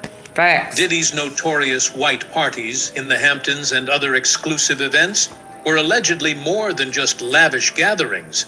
They were covert operations to compromise, control, and blackmail the elite. Hidden cameras, audio surveillance, and drug-fueled orgies created the perfect conditions for gathering dirt on unsuspecting guests.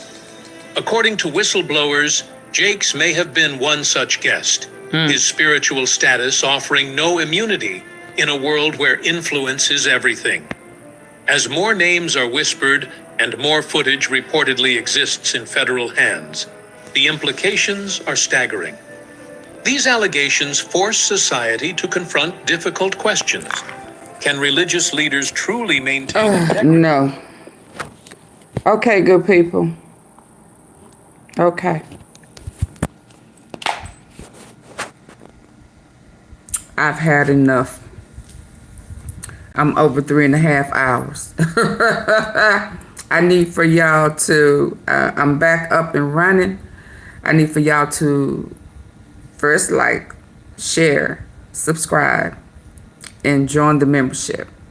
Because some of these, the deeper we get off in there, are going to be members only. For sure and for sure. Keep your beauty. I gotta eat. And I gotta go get some sleep. Cause work calls in the mountain. Gonna get you some rest. Thank you. See you later. Was that a bunch? Oh Lord. Hold on, let's go out. You know. Oh Lord. Let's find something. Whew. That was a bit much. Oh, okay. Have a good. Oh yeah, I'm over 3 hours. Hold on, let me. Baby, I'm gonna have to watch what I be playing, cause I'm back now in the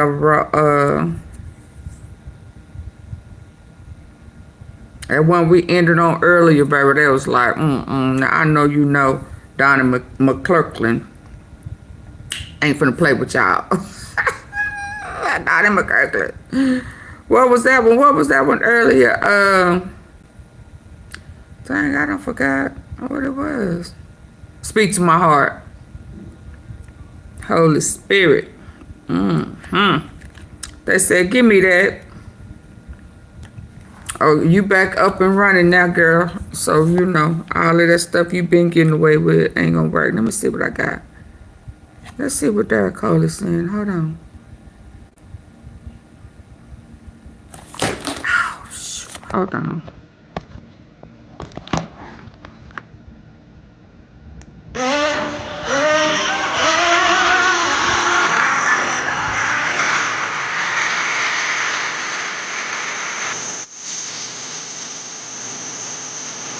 It's not Sunday. Sorry, Daryl. It ain't Sunday. When Sunday comes. Hold on. I like Derek Coley though. Why did Diddy's mom turn into a completely different person before and after her son's trial? On the first day of the trial, Diddy's mom... Oh. Lord. Oh, Lord. That ain't what I'm trying to do right Diddy's now. mother, Janice Combs. Hold on, I'm trying to exit right. I'm trying to exit right. What is this?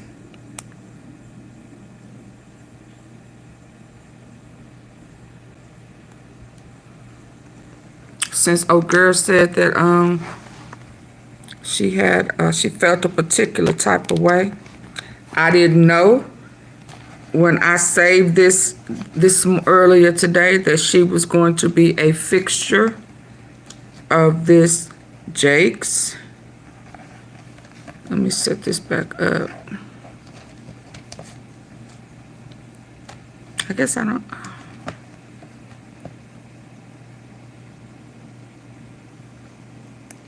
Hold on, y'all. Let's exit out the right way.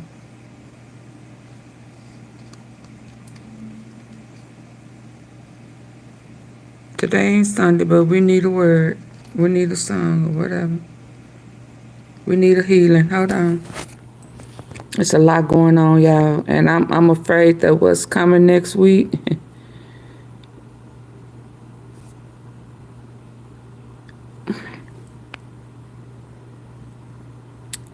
Auntie Fee had a word today talking about Carmelo Anthony too, baby. I had a message I didn't even know I had.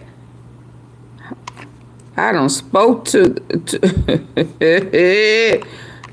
hold on, let me get this right, y'all.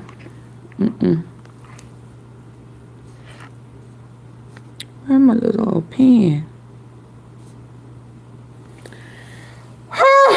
Lord.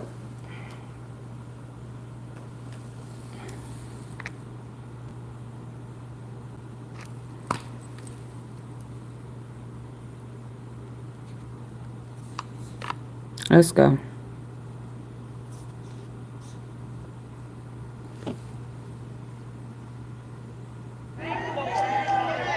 Dr. Spencer, I love you so much.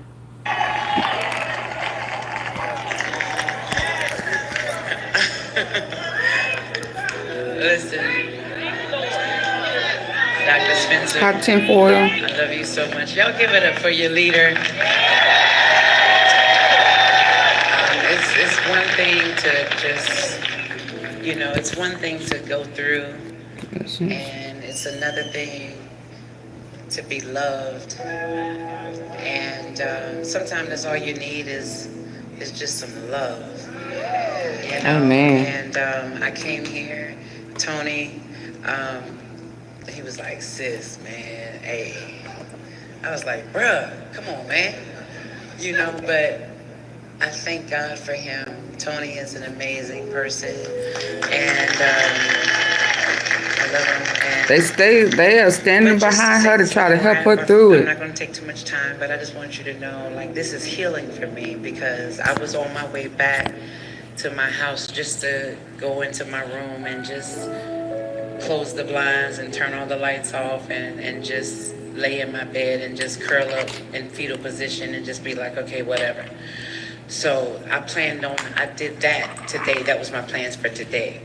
And he was just like, no. I need you to come here. I need you to stay. And thank you so much for inviting me, Tony. And then here being in your house, this is amazing. This is amazing. I feel the love. So with that being said, I just had to get that out, y'all. Listen. Tinfoil, are you trolling? We don't troll over here. You never know who's going through. Just nudge your neighbor real quick and say, just ask him, are you okay today? Just ask him, are you okay today? And if you're not, give him a hug. Give him a hug and say everything is going to be all right. So with that, do your own research or hit my Cash App. and the strength of my life, he moves all pain, misery, and strife. Promise to keep me, never to leave me, never come short of his word. I've got to fast and pray, stay in the narrow way. I promise you I'm trying to live my life clean every day. Yeah. I want to go with him when he comes back. I've come too far and I'll never turn back. God is. Yes. God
Yeah. Yeah. May I love you forever. I love you Yes, Lord. forever. I love you forever. Lord. Come on, let me hear you. Let me hear you. Let me hear you say, I love you forever. I love you. Yes, sir. Forever.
Yes.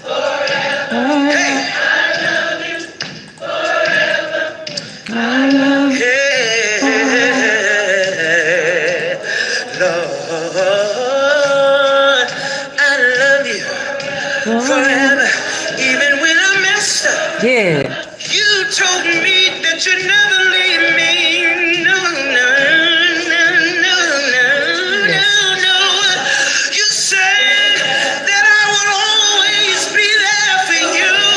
All you have to do is call on me sometimes. All you have to do is give me praise.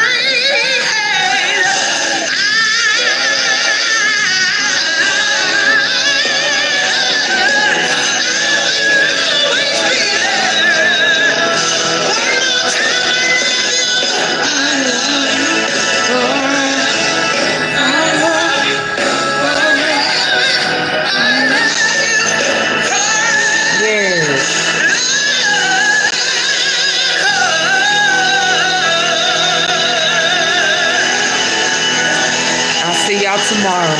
Take that with you. Take that with you.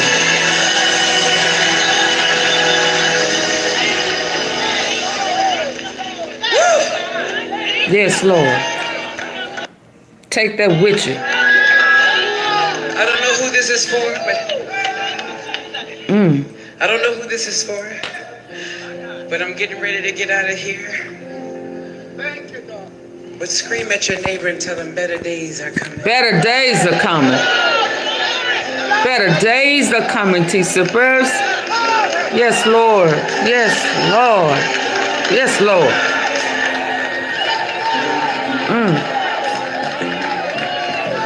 Yes.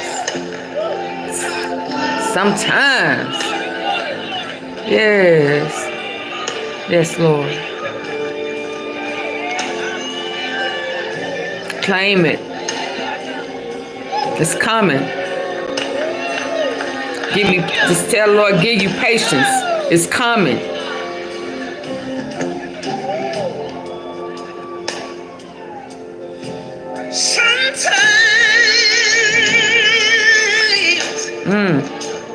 It feels cold,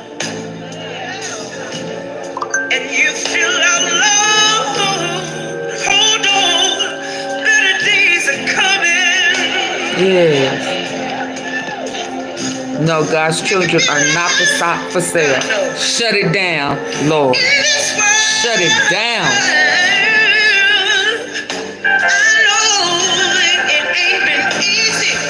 But you gotta hang on. I wish my daughter could feel better by herself. Claim that. Say that. Tell that to God. Stand in the gap for her. Stand in the gap for her. Yeah, you stand in the gap for her. It's gonna get better, baby. Yeah.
Nobody say it's coming.